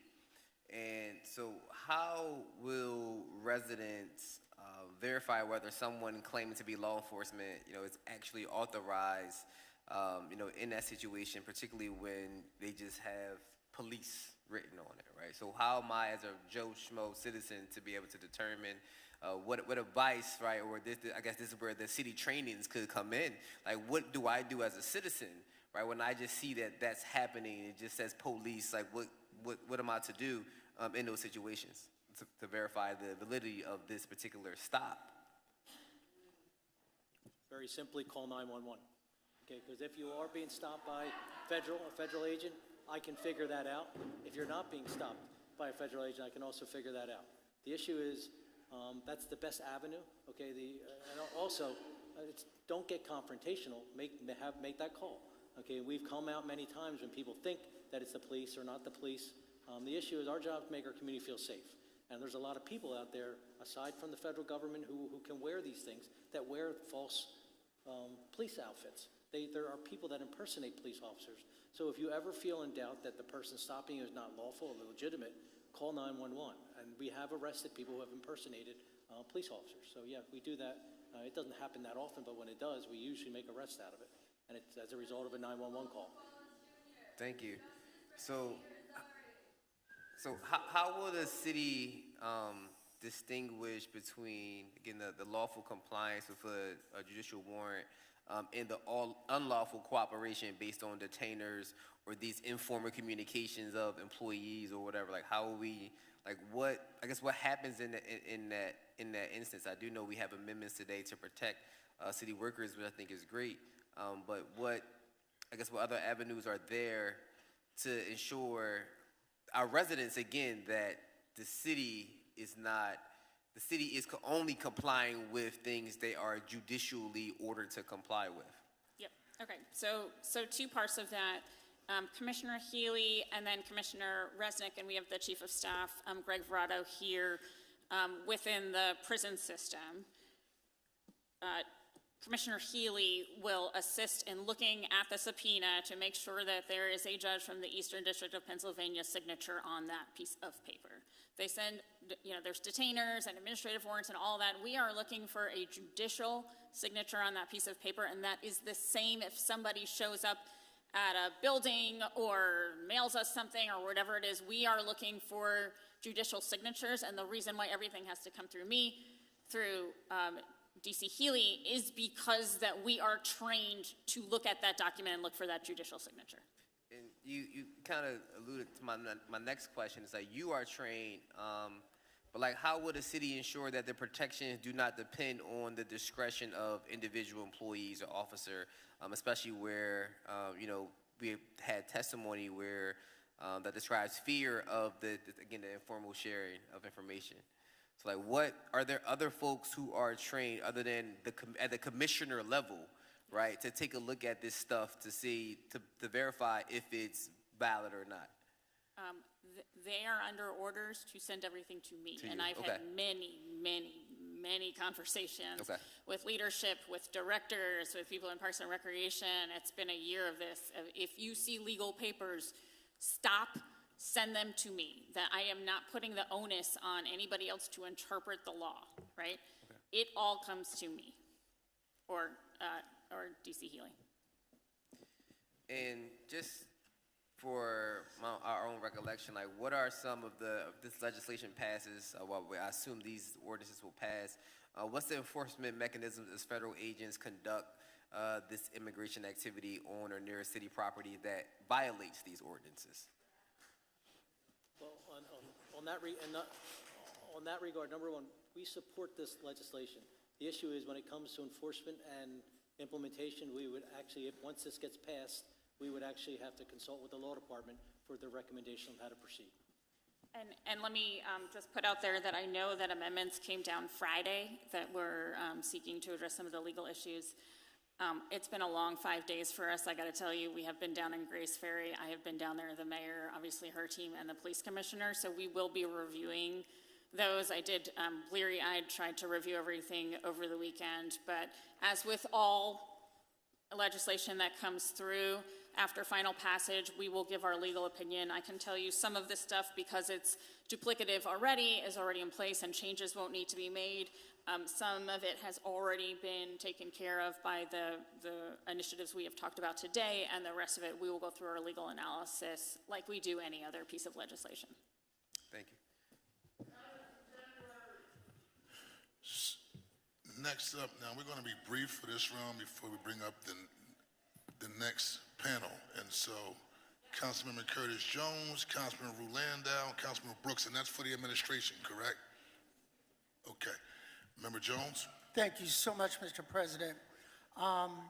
As a Pennsylvania Human Relations Commissioner, sitting next to the former director of the Philadelphia Human Relations Commission, I can't help but be proud of my colleagues that some of their comments and speeches are right out of, inspired by the Declaration of Independence here on the floor. So I'm really proud of you. My direct question is, when a constable from Montgomery County or Corbin County comes in to apprehend someone who may have traffic violations or something like that, or a federal officer comes into Philadelphia, do they have a responsibility to check in with local law enforcement to tell them that they are performing these duties? The answer is no. The constables have statewide authority, and the federal government has federal authority. They don't need to check in with us on any So actions. similarly, the folk from ICE don't have to No, sir. and don't bother to? Correct. Is there some legislation at the state level or the city level that would require that checking in? Because I could see how them apprehending someone could get out of hand real quick. Like, without you knowing that they are performing these duties, and then they come in, they kick a door in, and somebody doesn't know the identification, they have masks on. People who rob drug dealers have poo shiesties on. I mean, so how do you make that distinction between defending your home and complying with the law? There's a gray area that I think needs to be addressed so that the city of Philadelphia does not wind up at cross purposes either. Like if I get a call, somebody's breaking in my house, I don't know who they are. They say they're ICE, but they don't have to be ICE. Yeah. Understood, yep, and we are certainly constrained by federal law because immigration enforcement is their purview. I will say there are a number of lawsuits around the country challenging particularly the Fourth Amendment, and I see that ACLU is on a panel today, and that's a great question for them. We are following all that litigation because of what we are hearing in other cities where they weren't getting warrants to go into people's homes, so that is all under challenge right now. Thank you, Mr. President. Thank you, Councilman. Chair recognizes Councilmember Landau. Thank you. Two brief questions. I asked throughout 2025, working with this wonderful coalition of immigrant service providers and immigrant justice organizations, we asked the administration whether they would meet directly with PIC, the Pennsylvania Immigration Coalition, and many of its members. That request was not accepted, but I'm curious now if you can commit to meeting regularly with PIC and all of its immigrant justice organizations that they work with. We certainly had a number of meetings, and I think Charlie should talk about the meeting that he held, I'm losing track of time, several weeks ago, which included a lot of these entities. Yeah, we already do meet regularly. We hosted our first quarterly convening since my tenure as the executive director in this office. I wanted to do it sooner. My team was just very busy last year, as you can imagine, so I wanted to do it right when I came on board and actually got some good advice from my team that we should slow down, listen to our community more, but we are already hosting meetings. I already meet with many of the PIC Coalition members regularly out in the community, but we're definitely open to more meetings.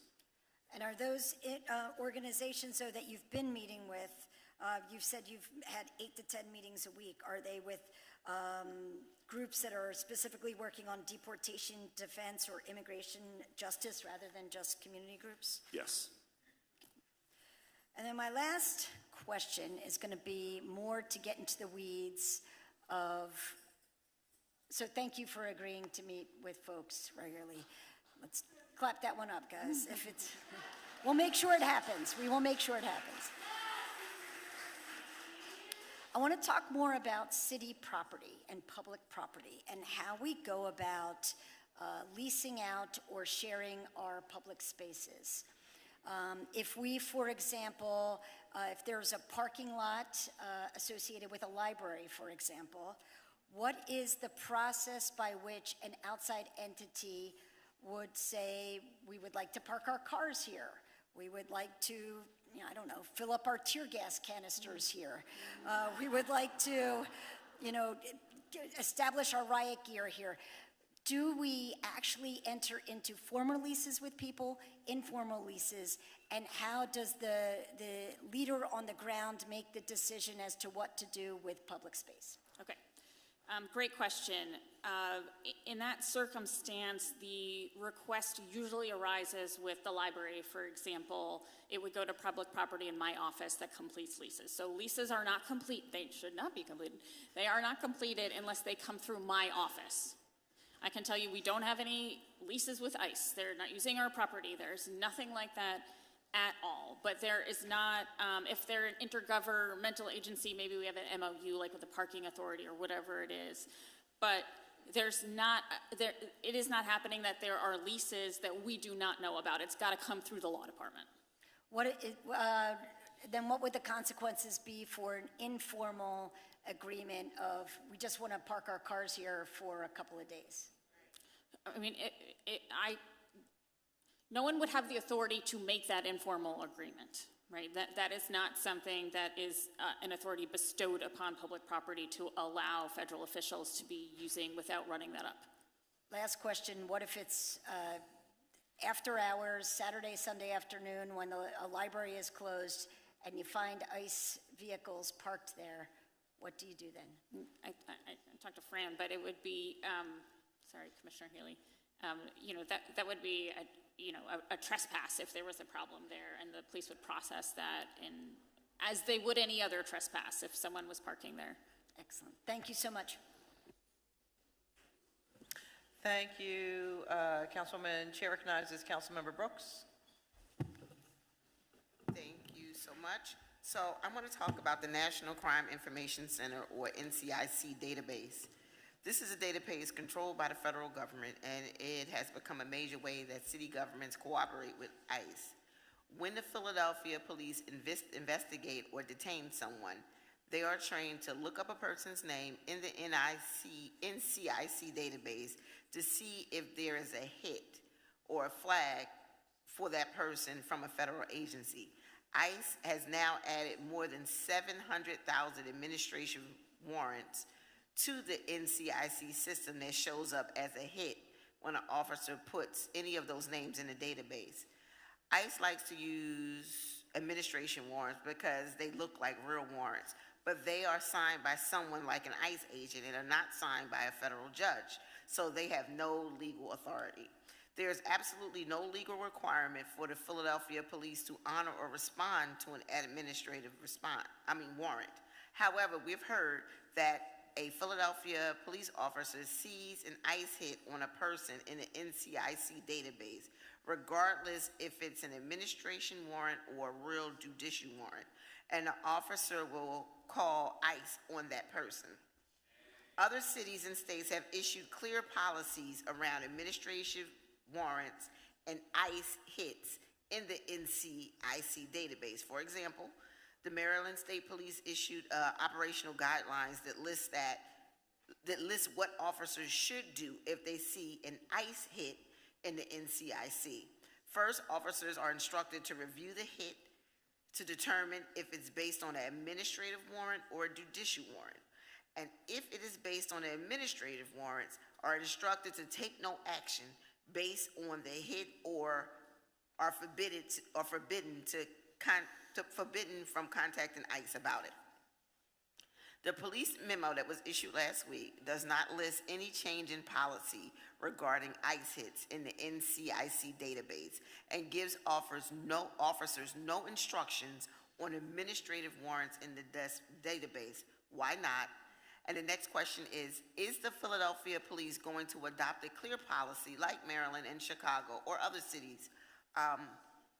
And will it be written or posted as other cities do?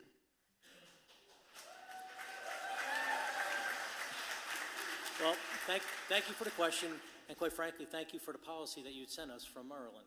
I've shared that with my Advanced Training Bureau and also with the Pennsylvania Municipal Police Officers Education and Training Bureau as well, because the document you sent me came from a state agency, not a local agency. To answer your question, yes, I'm looking to see how we can incorporate that information, because when you look at the ICE hits when it comes over the screen, it's very complicated.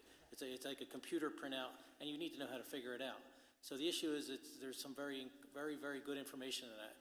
And so we're looking to see how we can adopt and incorporate that. The reason it wasn't in my policy is because I got it after the policy was finalized, but therein lies the reason why it's a police commissioner's memorandum. So I can tweak it, change it, but there's some very good information in there. And like I said, I've talked with the state counterpart. They don't have anything similar, but they were very interested as well. So I thank you for sharing that with me. Yeah, thank you so much. I know as our state colleagues are working on similar legislation, I don't know where it's going to go there, but right now we're here for Protecting Philadelphia. So any additional information, we'll work really hard to make sure as we're working with other state localities to give best practices, we are open to do that. My final was, in general, in what situation does a police officer notify ICE or federal authorities about an individual that they have detained? And when do they not? And where is this written down or posted? Other cities and states listed this clearly and publicly so officers and residents know what to expect. Well, I think this leads back to your previous question. Sometimes it's if you have contact, just call us. So it gets very unclear for the officers on the streets. That's why I saw the document that you produced actually very informative. So the issue is, what does the officer do if it says call ICE and it's only a civil enforcement? What do they do? Our officers are historically, once something comes in through PCIC or NCIC, which is the national version, they're required to take action. The issue is making sure that we give them clear guidance. So that's why we're going to be working with what the document gave me to see how I can do a better job of pushing that out. Thank It's great you so- information. Thank you. Yeah, thank you. Thank you for that.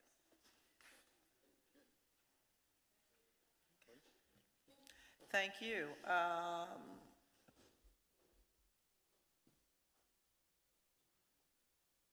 Thank you.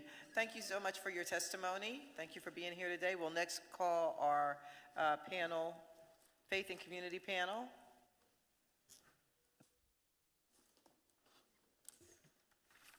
Could Jay Lee of Worry Center, Kennedy Chisoli from the Center for Integration and Migrant Support, Marilyn Mihai Shepherd, Make the Road, Pennsylvania,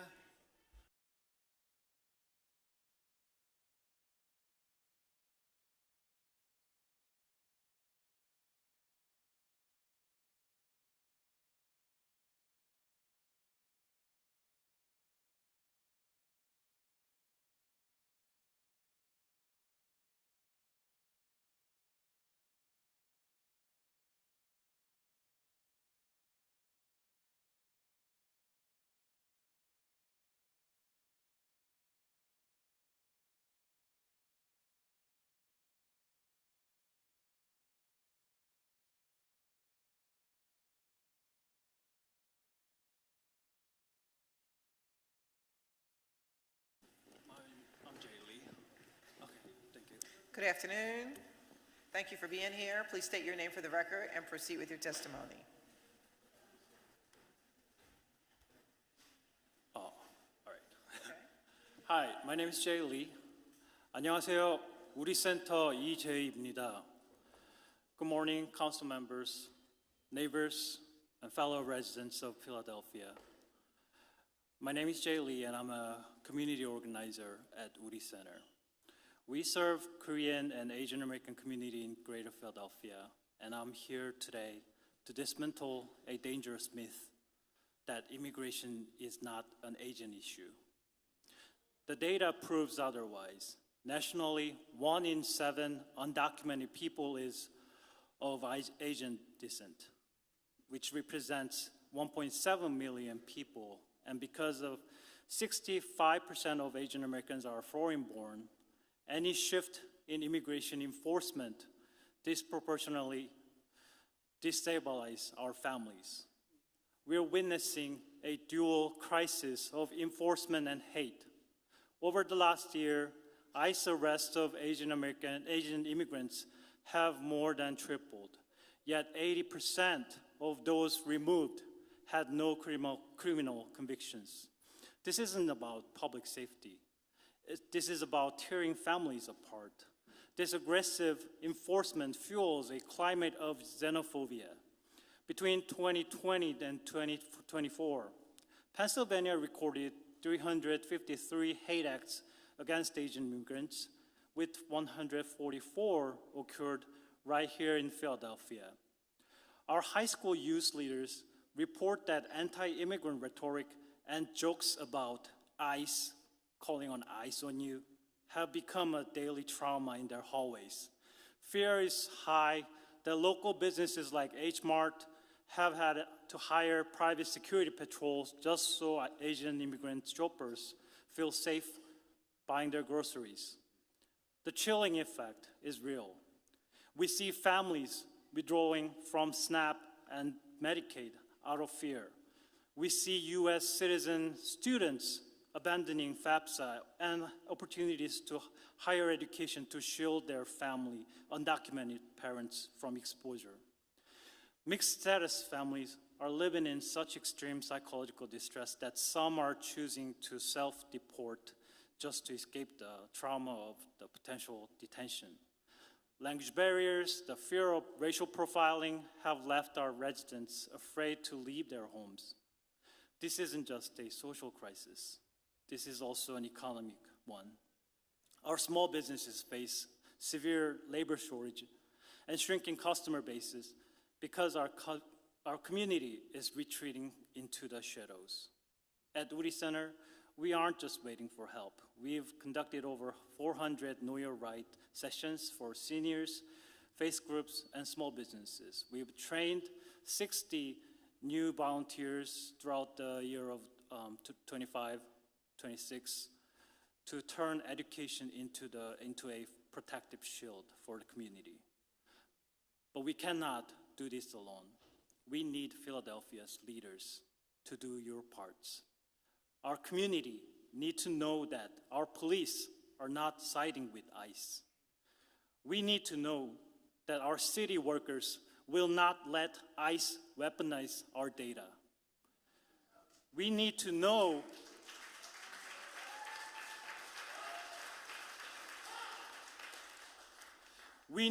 that when ICE enters our neighborhood, they're required to take off their masks and show their faces.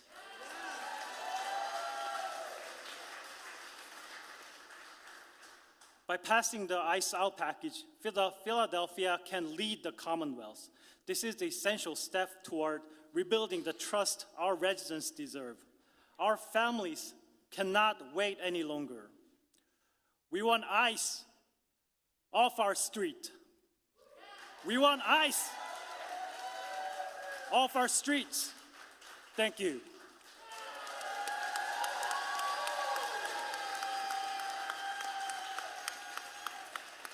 Thank you.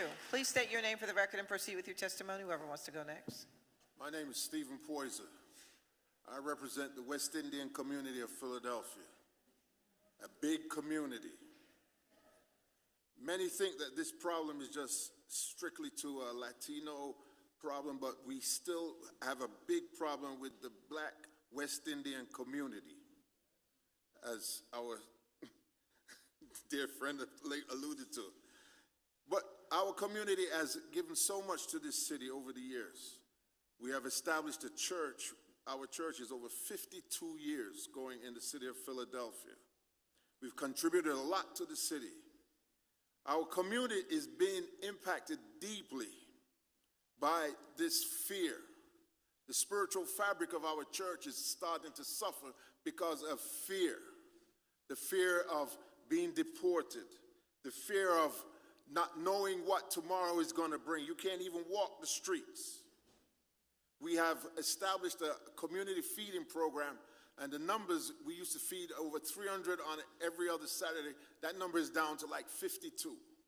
People are scared to come out just to get free food.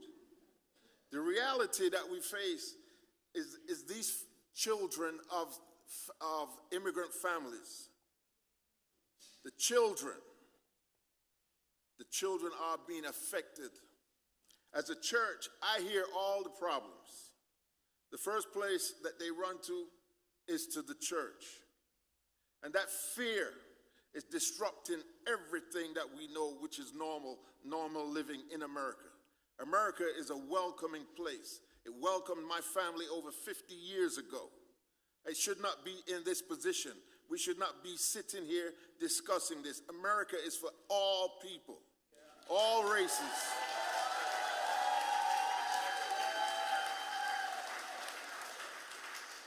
The Bible tells us, because I'm a faith guy, the Bible tells us that even in the Old Testament, you could not glean the whole 100% of your field. You had to leave 10% for the stranger, for the alien, and for the foreigner. We're not seeing that today. Nobody has love for immigrants. The love has gone. Jesus himself had to flee into Egypt. He was an immigrant.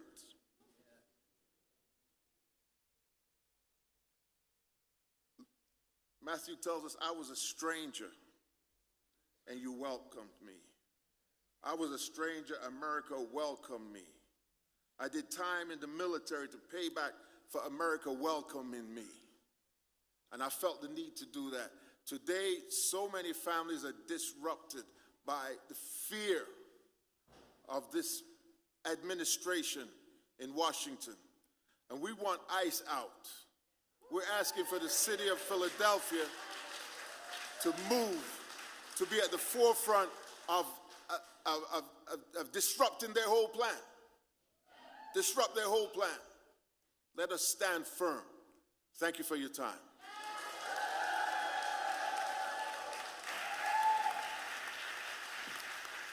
Thank you for your testimony. Thank you. Please state your name for the record and proceed. Madam President, thank you so much. My name is Kennedy Chesoli. I'm the founder and executive director for the Center for Integration and Migrant Support. I represent African migrants in West Philadelphia and Southwest Philadelphia, and the organization serves refugees that have been resettled here primarily from the Congo. I would like to provide the following statement. SIMS operates Community Resources and Learning Center at 6104 Market Street in Philadelphia. This center provides essential services, including food access, education pathways, and also case management to help communities navigate the the system that we have, including healthcare. We also help them find employment. The families that we serve are predominantly, as I mentioned, from Sub-Saharan Africa who have resettled here. Last year alone, SIM served 1,025 individuals. 72 of these are people who receive food distribution each week. They would come to the center to collect the food. However, in recent months, we have observed real fear among the African migrant population. They are not showing up to collect the food. They are not showing up for the GED. They are not coming out for ESL classes, and they are hesitant to reach out for essential services. There is increased mistrust between the community we serve and the volunteers we sent out to provide assistance to them. They would simply not open the door to the volunteers. Indeed, I call upon this council to stand firm and denounce and reject ICE and get ICE out of our city.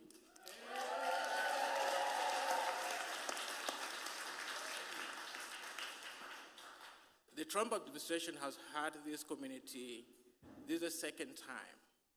The first thing they came into office, they took away federal funding and federal support to the refugees, many that have been resettled in this city.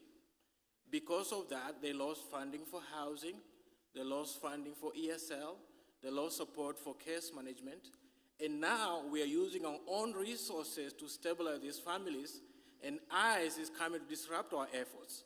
It's time for Philadelphia to say enough to ICE.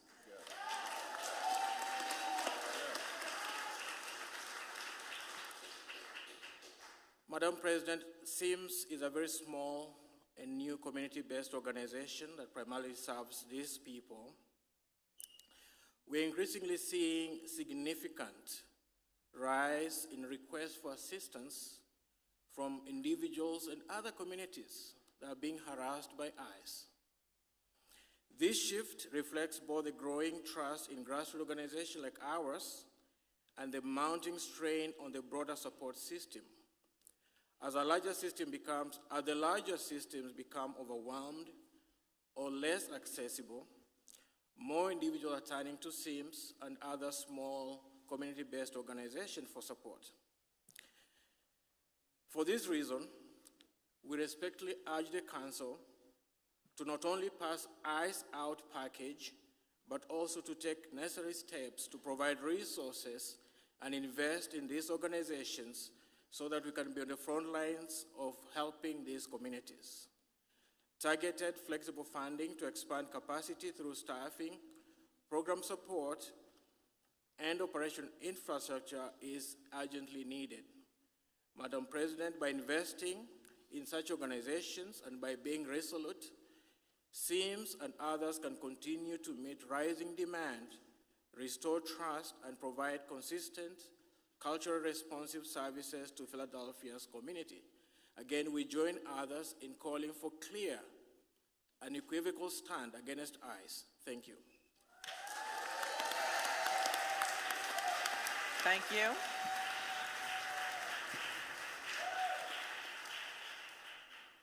Good afternoon.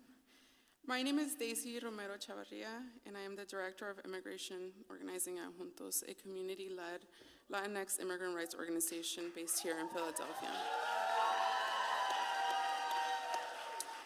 I myself am a proud immigrant from Mexico and have dedicated the last 13 years of organizing around issues of immigrant justice, reproductive health, and women's rights. As the coordinator of our Rapid Response Hotline, I am here to share with you all how ISIS attacks have impacted the dignity, health, and safety of our people. ISIS here in our city right now, enacting a scale of attacks on our community that is almost unimaginable to us who have been doing this for years.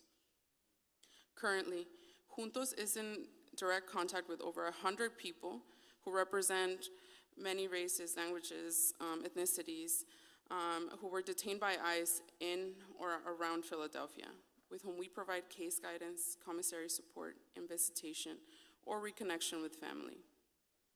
Every week, we receive within 20 to 30 calls or texts reporting ICE activity in our city, and since launching our hotline, have gotten over 1,000 reports. From reports of ICE agents staging in public parking lots, to neighbors reporting unidentifiable men shoving our neighbor into an unmarked car, to families calling reporting that a loved one never made it home, we know firsthand how critical the ICE out bills are. Across our city, community members vulnerable to the threat of state-sanctioned kidnappings and disappearances come to us for support. Gaps in local protections have caused fear and mistrust in our communities, in our local government, pushing them more into the shadows and making them more vulnerable to flagrant human rights violations. One critical example of this is our accompaniment program, where we coordinate trained volunteers to accompany community members to vulnerable locations. In the last 6 months, 215 community members have not felt safe enough to go to local courthouses, police stations, ICE check-ins, medical appointments, and even grocery shopping. There are people who are not here today in this very building because of that same fear. At Juntos, we have the difficult custom of often meeting people on their worst day of their lives. Someone whose partner was racially profiled and detained on their way to work simply for existing. A child being bullied because of their immigration status. A family dealing with a serious health situation that has only been worsened by fear. The stories you see in the news, we meet the families behind them every day. In one case, a community member was leaving his home for work when plainclothes ICE agents tackled and detained him, despite only having a pending traffic court case. It remains unclear how they identified his address, since the home was under his wife's name, yet he was quickly transferred to the federal detention center in Philadelphia. There, facing severe conditions and human rights violations, he was pressured into signing his own deportation and was gone within 3 days. This is exactly the kind of case these bills are meant to address, yet current gaps, including a lack of protections around how ICE operates within our communities and identifies and targets individuals, allowed this to happen. We had prepared a safety plan for his court date that was never used, and instead we shifted to crisis support, mutual aid so his family could stay in their home, referrals to mental health support for his children, notarizing custody papers in case the mother of the family was deported and children were left behind. The wife and children recently attended one of our first support group meetings for family impacted by deportation and detention, and she shared the lasting impact of her husband's detention and deportation has had on her family till this day. Without stronger protections, this kind of profiling and rapid detention continues unchecked and leaves a stain on us all. When this is happening every day, it erodes any sense that systems meant to protect people actually will. This is what our communities are carrying every day. We deserve to live with dignity, safety, and stability in the city they call home. And the city has the right to respond, not in theory, but in practice. The ICE Out legislative package matters because they respond directly to the fear, the harm, and the lack of accountability our communities are experiencing every day.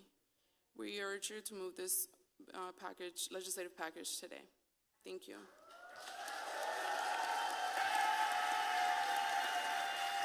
Thank you for your testimony. Chair recognizes, thank you for your testimony. Chair recognizes Councilmember O'Rourke and then Brooks. Thank you, Madam Chair, and thank you to all that have testified already today. I was struck by the witness of Bishop Poyser. Get that correct? Walter Brueggemann, recently deceased, may his memory be a blessing, said that the prophet always speaks an octave above the rest of us. The prophet, traditionally understood being the person who speaks what God speaks. And I resonate with what you're articulating today. The administration, this Trump administration, this fascist regime, as it were, continues to posture itself as protecting Christian identity and combating anti-Christian bias.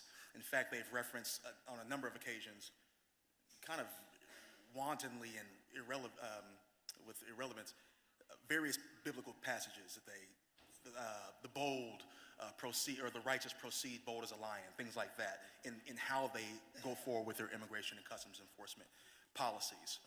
I think for me, I'm curious, as a faith leader in this community who is experiencing what you articulated you're experiencing. I also heard there were about 2 or 3 cardinals that came out the other day that bore witness to, I think, a 30% decrease in participation in mass that's catered towards the Latino community. So we're seeing a real impact on the church.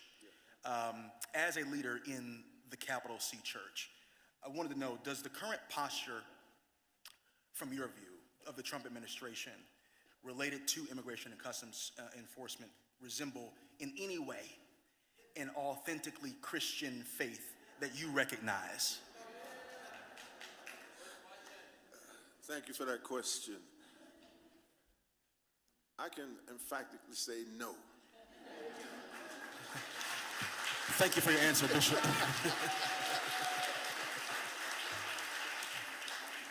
Certainly this conversation that we're having is within the domicile of the city of Philadelphia. But I do believe that there will be many, based off of the cameras that I see here, that will listen in to see what the city of Philadelphia is doing and how we respond in this moment.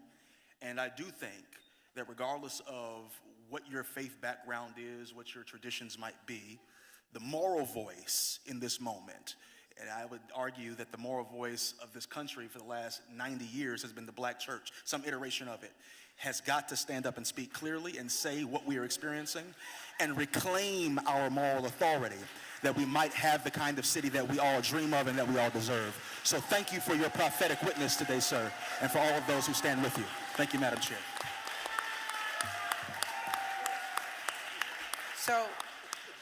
So we have quite a list of speakers ahead. So I am going to ask that my colleagues be brief as possible, and that we have brevity in our answers as well, so that we can make sure everybody gets a chance to be heard, so that we can vote these bills out today, right? So Chair recognizes Councilmember Brooks. Thank you so much, Madam Chair. I just have a simple question, like what would your communities like to see out of the city of Philadelphia? What is the expectation? What do you guys want to see from this?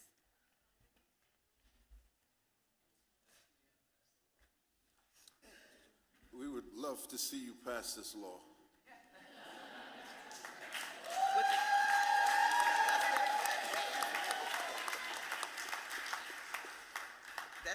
I'll take that as, that's it. All right. Member Brooks, you good? Okay. Yeah, I would like to say. Oh. I think just having a more pro-human approach to the situation. I think we're always talking about human beings, and the policies are just, like I mentioned at the beginning, and just very basic asks of our local government to stand up for people. So ultimately, like all of us have said, we want ICE out of our city, and we constantly hear that we can't do that. So this is just a very basic ask again, to do what's right for our folks. Thank you.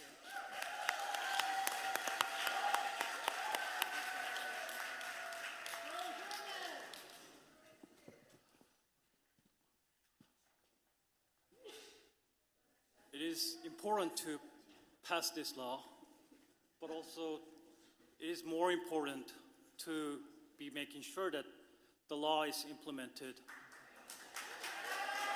immediately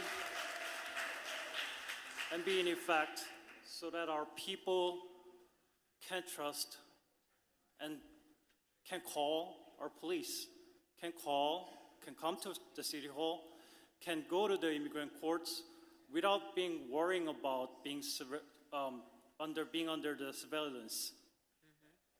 Thank you. Thank you so much. Thank you. I think speaking from the birthplace of independence and liberty, the city of brotherly love, we cannot be timid against these dark forces. We cannot be scared. We expect us to stand firm and to send a message, clear message, that Philadelphia does not tolerate ICE.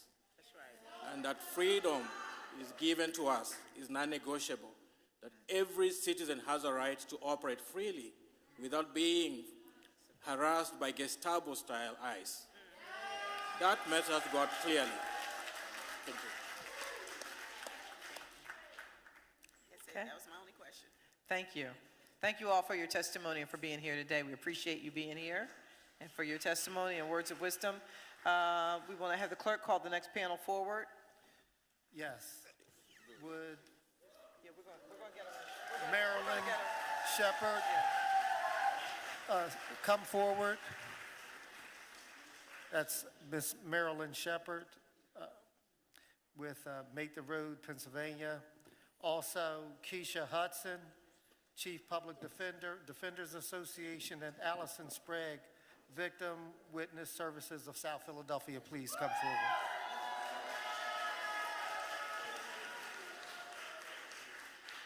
Okay. Hello and good morning, council members. My name is Marilyn. People call me Mary. I am 14 years old, an Afro-Latina, and here as a youth leader with Make the Road PA. As you can see, I am not in school where I should be. Instead, I am here before all of you, missing school. Not so much because I wanted to, but because the state of my family, like many other families, depends on the passage of the ISAL package. What you can see about me now is my blackness, but what you can't see but should know is that I am the daughter of a Dominican mother and a Mexican father. Both immigrants who have committed no crime, just seeking a better life for my brother and I. As a young person, I spent a lot of my time on Instagram and TikTok, what used to be platforms for dance shares, vacation snaps, and memes, have turned into platforms where I and kids my age are exposed to the state of the world falling apart.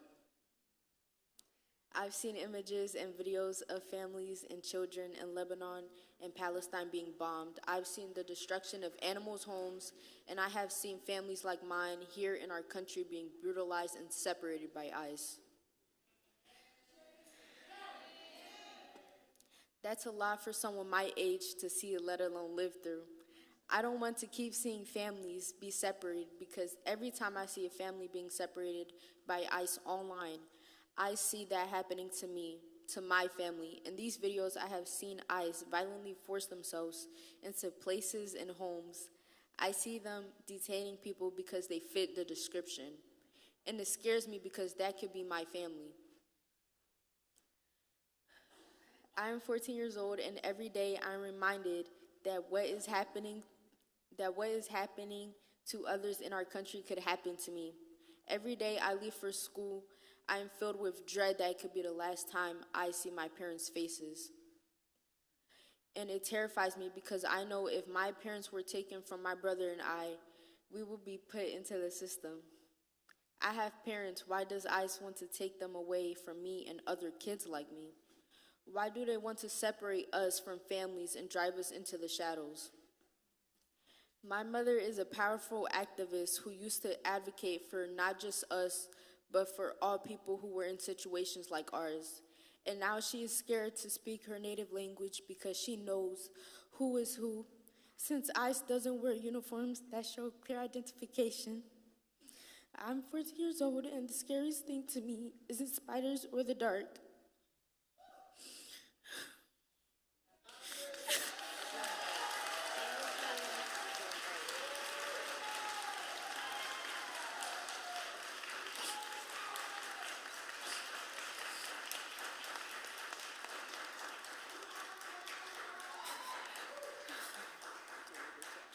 The scariest thing to me is losing my family. Kids like me deserve to have our families united and our communities unafraid. The safety and stability of my family and many other families depends on this package passing. Please do this for us, the children of immigrants who have everything to lose. Please pass the ICE package now. Thank you.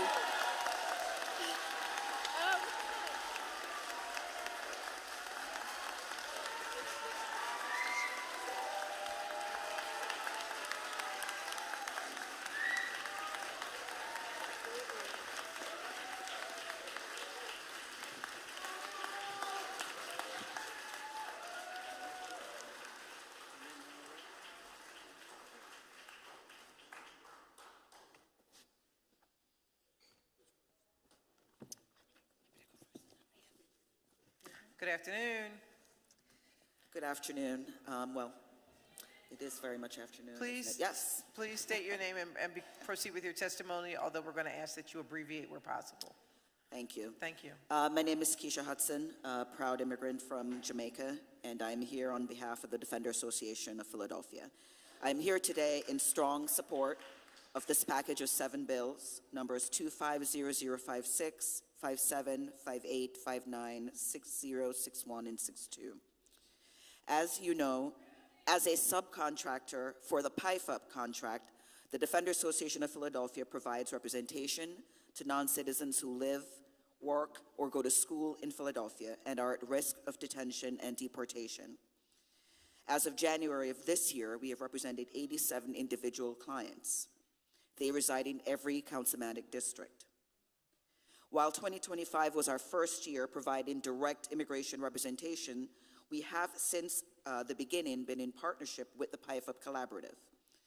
Since its inception 6 years ago, this project has served over 200 individual clients, many of them Philadelphia residents and people who are detained in the following detention centers: Moshannon Valley Processing Center, Pike County Correctional Facility, Clinton County Correctional Facility, and the Federal Detention Center.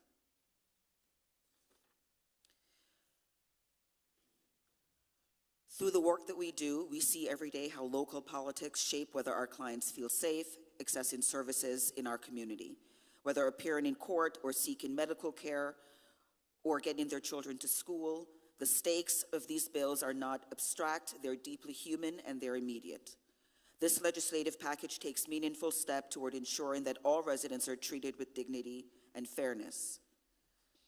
By limiting the collection of information about immigration status and establishing reporting requirements regarding interactions with federal immigration authorities, these bills help reduce the risk of discrimination. These bills help ensure that fear will not preclude people from accessing the services that they need. The prohibition on discrimination based on immigration status reinforces our city's commitment to equity. At the same time, good policies on paper are not enough. These policies, while essential, are only part of what we in the community need and the communities we serve need. The people these bills are designed to protect face complex and high-stakes legal proceedings. Our dedicated staff who does this work, we are only 4 attorneys who are doing this representation at the Defender Association, and I'm proud to have Lila Thompson here with me, who is the chief of our immigration legal practice, to talk about what our practice looks like. We need attorneys. Those attorneys and our clients need effective support required by trained investigators and mitigation specialists who can develop the full picture of a person's circumstances, as well as strong connections to trusted social services that help stabilize individuals and families. We all stood and applauded the young women who just previously testified. Every one of our clients who's come in contact with ICE and being brought through horrific detention conditions at various detention facilities who are being subject to removal. The ripple effect on families and communities is horrific and widespread. We want to be able to not just provide legal services to the clients we represent, but also support for their families and their communities as well.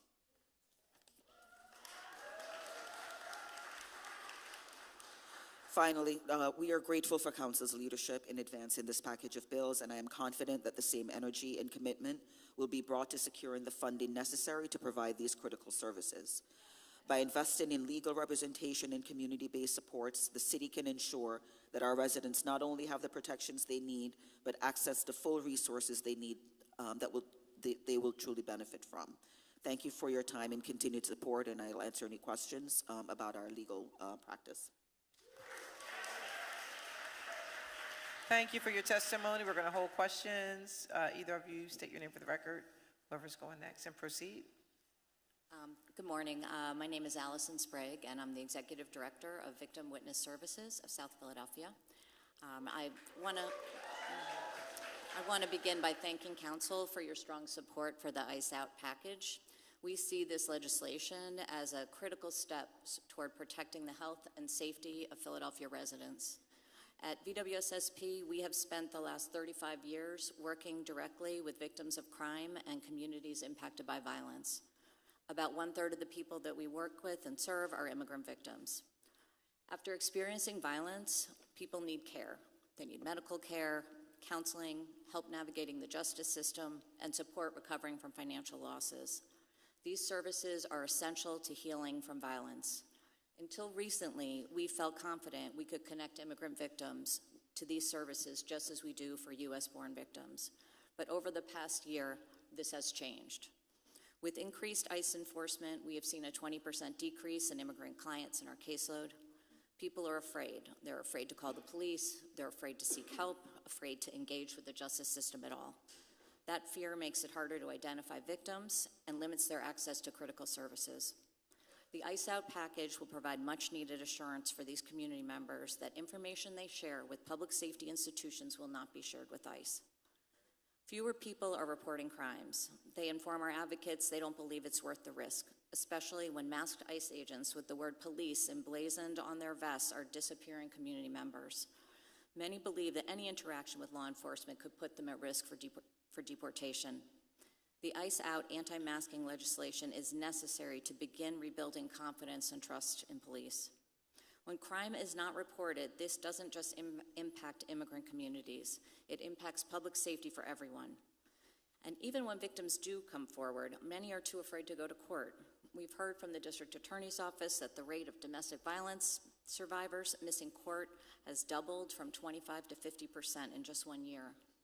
When victims cannot safely participate in the justice system, cases fall apart, as do opportunities for people committing harm and violence to be held accountable. Survivors also lose access to essential support like relocation assistance, compensation for medical care, and trauma counseling because these services depend on some level of involvement with the system. The moments immediately after violence are critical. Survivors need to know that they are safe to file a police report, safe to go to a health center, safe to go to a domestic violence shelter. Prohibiting immigration enforcement on city property will greatly diminish fears of accessing these necessary spaces, when many now feel cut off from help entirely.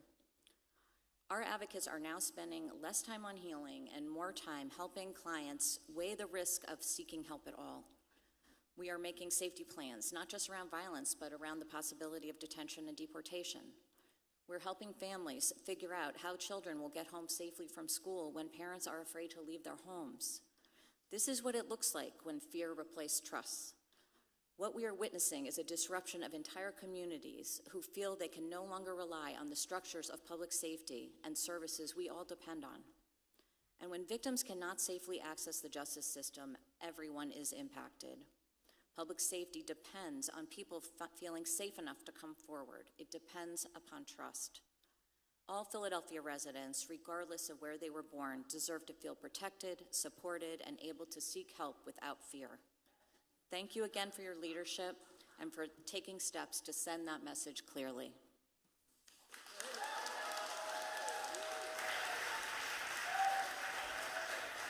Thank you for your testimony. Please state your name and proceed with your testimony if you want to move the mic over. Oh, you're not? Okay. We have, Chair recognizes Councilmember O'Rourke. Thank you, Madam Chair. This is to, first of all, thank you all for your testimonies today and the work that you do in our city. I wanted to direct this towards Chief Defender Hudson. How is ICE's mandatory detention policy change impacting your clients, their families, and your agency's workload? Thank you for your question. ICE's mandatory detention policy has disrupted our clients' lives and ability to participate in their cases dramatically. I'd like to give actually a case example because I feel like it really encompasses what our clients go through.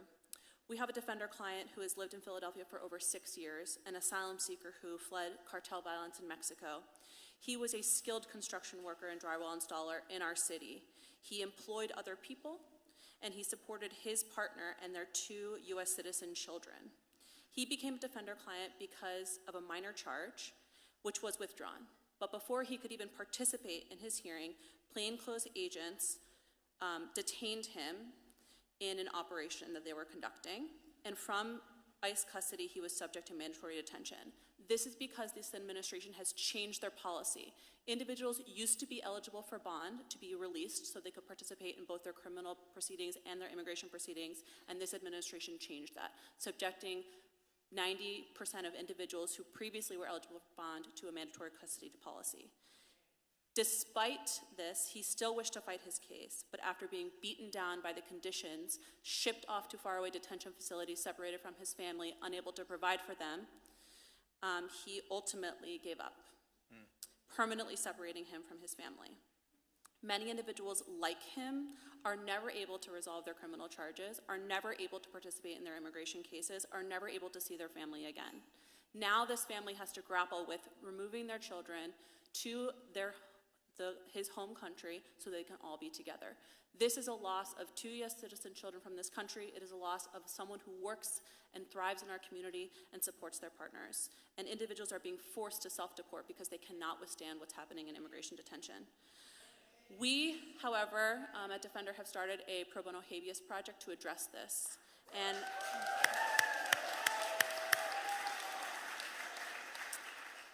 And I think it's important to understand how many referrals we received. Since February 27th of this year, we have already received 95 referrals for this project. That is because ICE is disappearing at least 95 people, and we have had to track them from the moment of inception with our partners to the detention facility and talk to them. We do this within 24 hours for every single individual. We have filed 33 habeas petitions since February 27th, and 23 of our family members and community members have been released from custody through immediate release. And this is because ICE's detention policy is illegal, and judges are finding that that is true.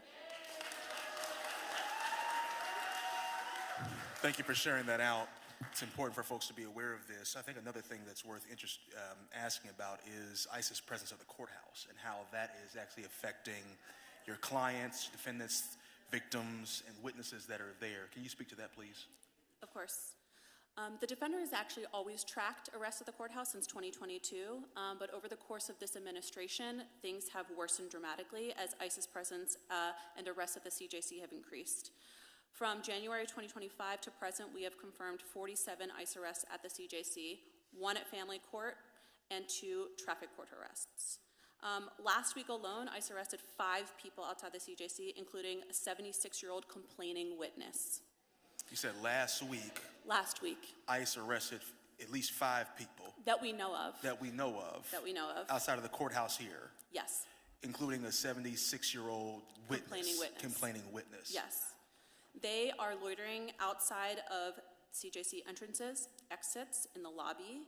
They sometimes are in the CJC hallways. They are always in plain clothes. They never have visible badge or agency ID, and often their face are obscured by neck gaiters.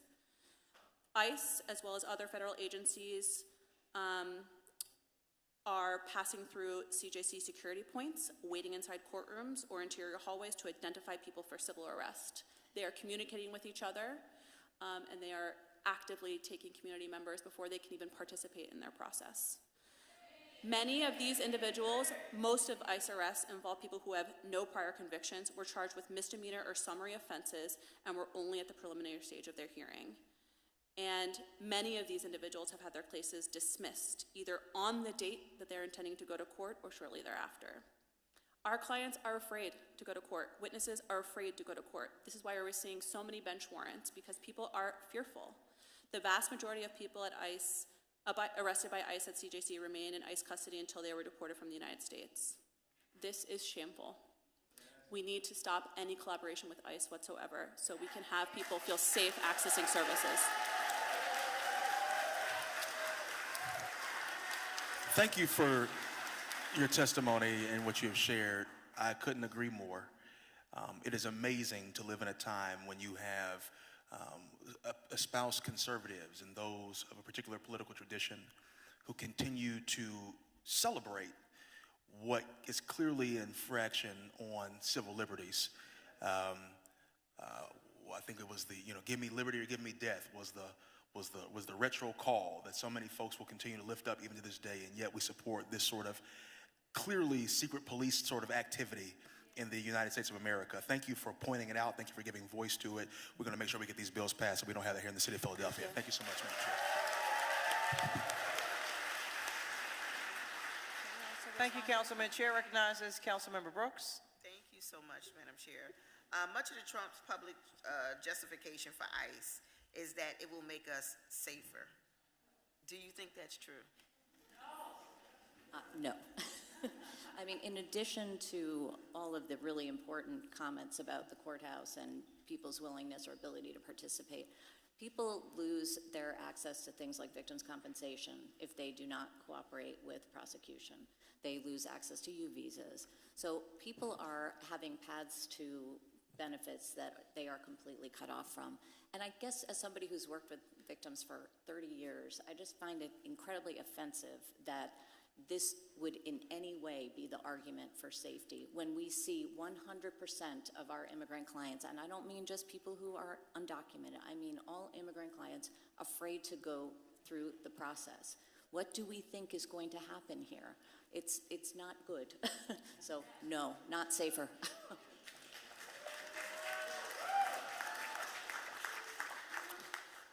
I would absolutely agree. This is not making us safer. It's not making our city safer.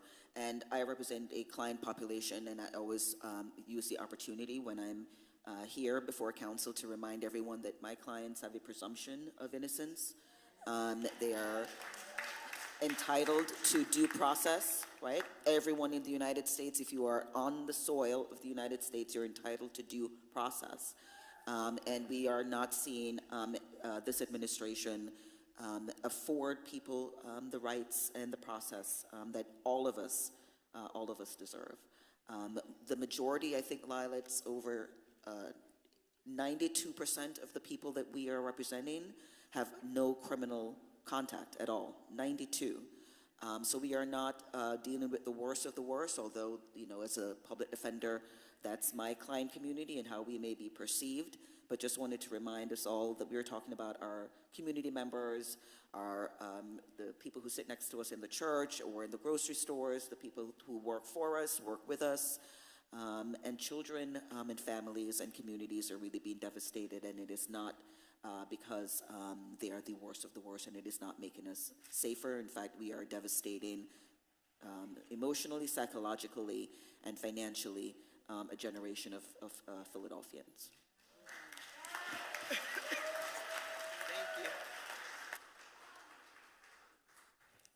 Thank you.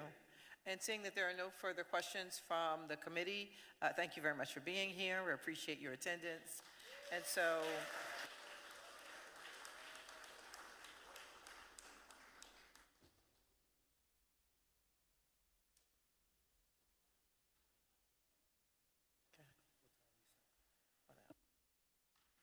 okay, thank you everyone for being here.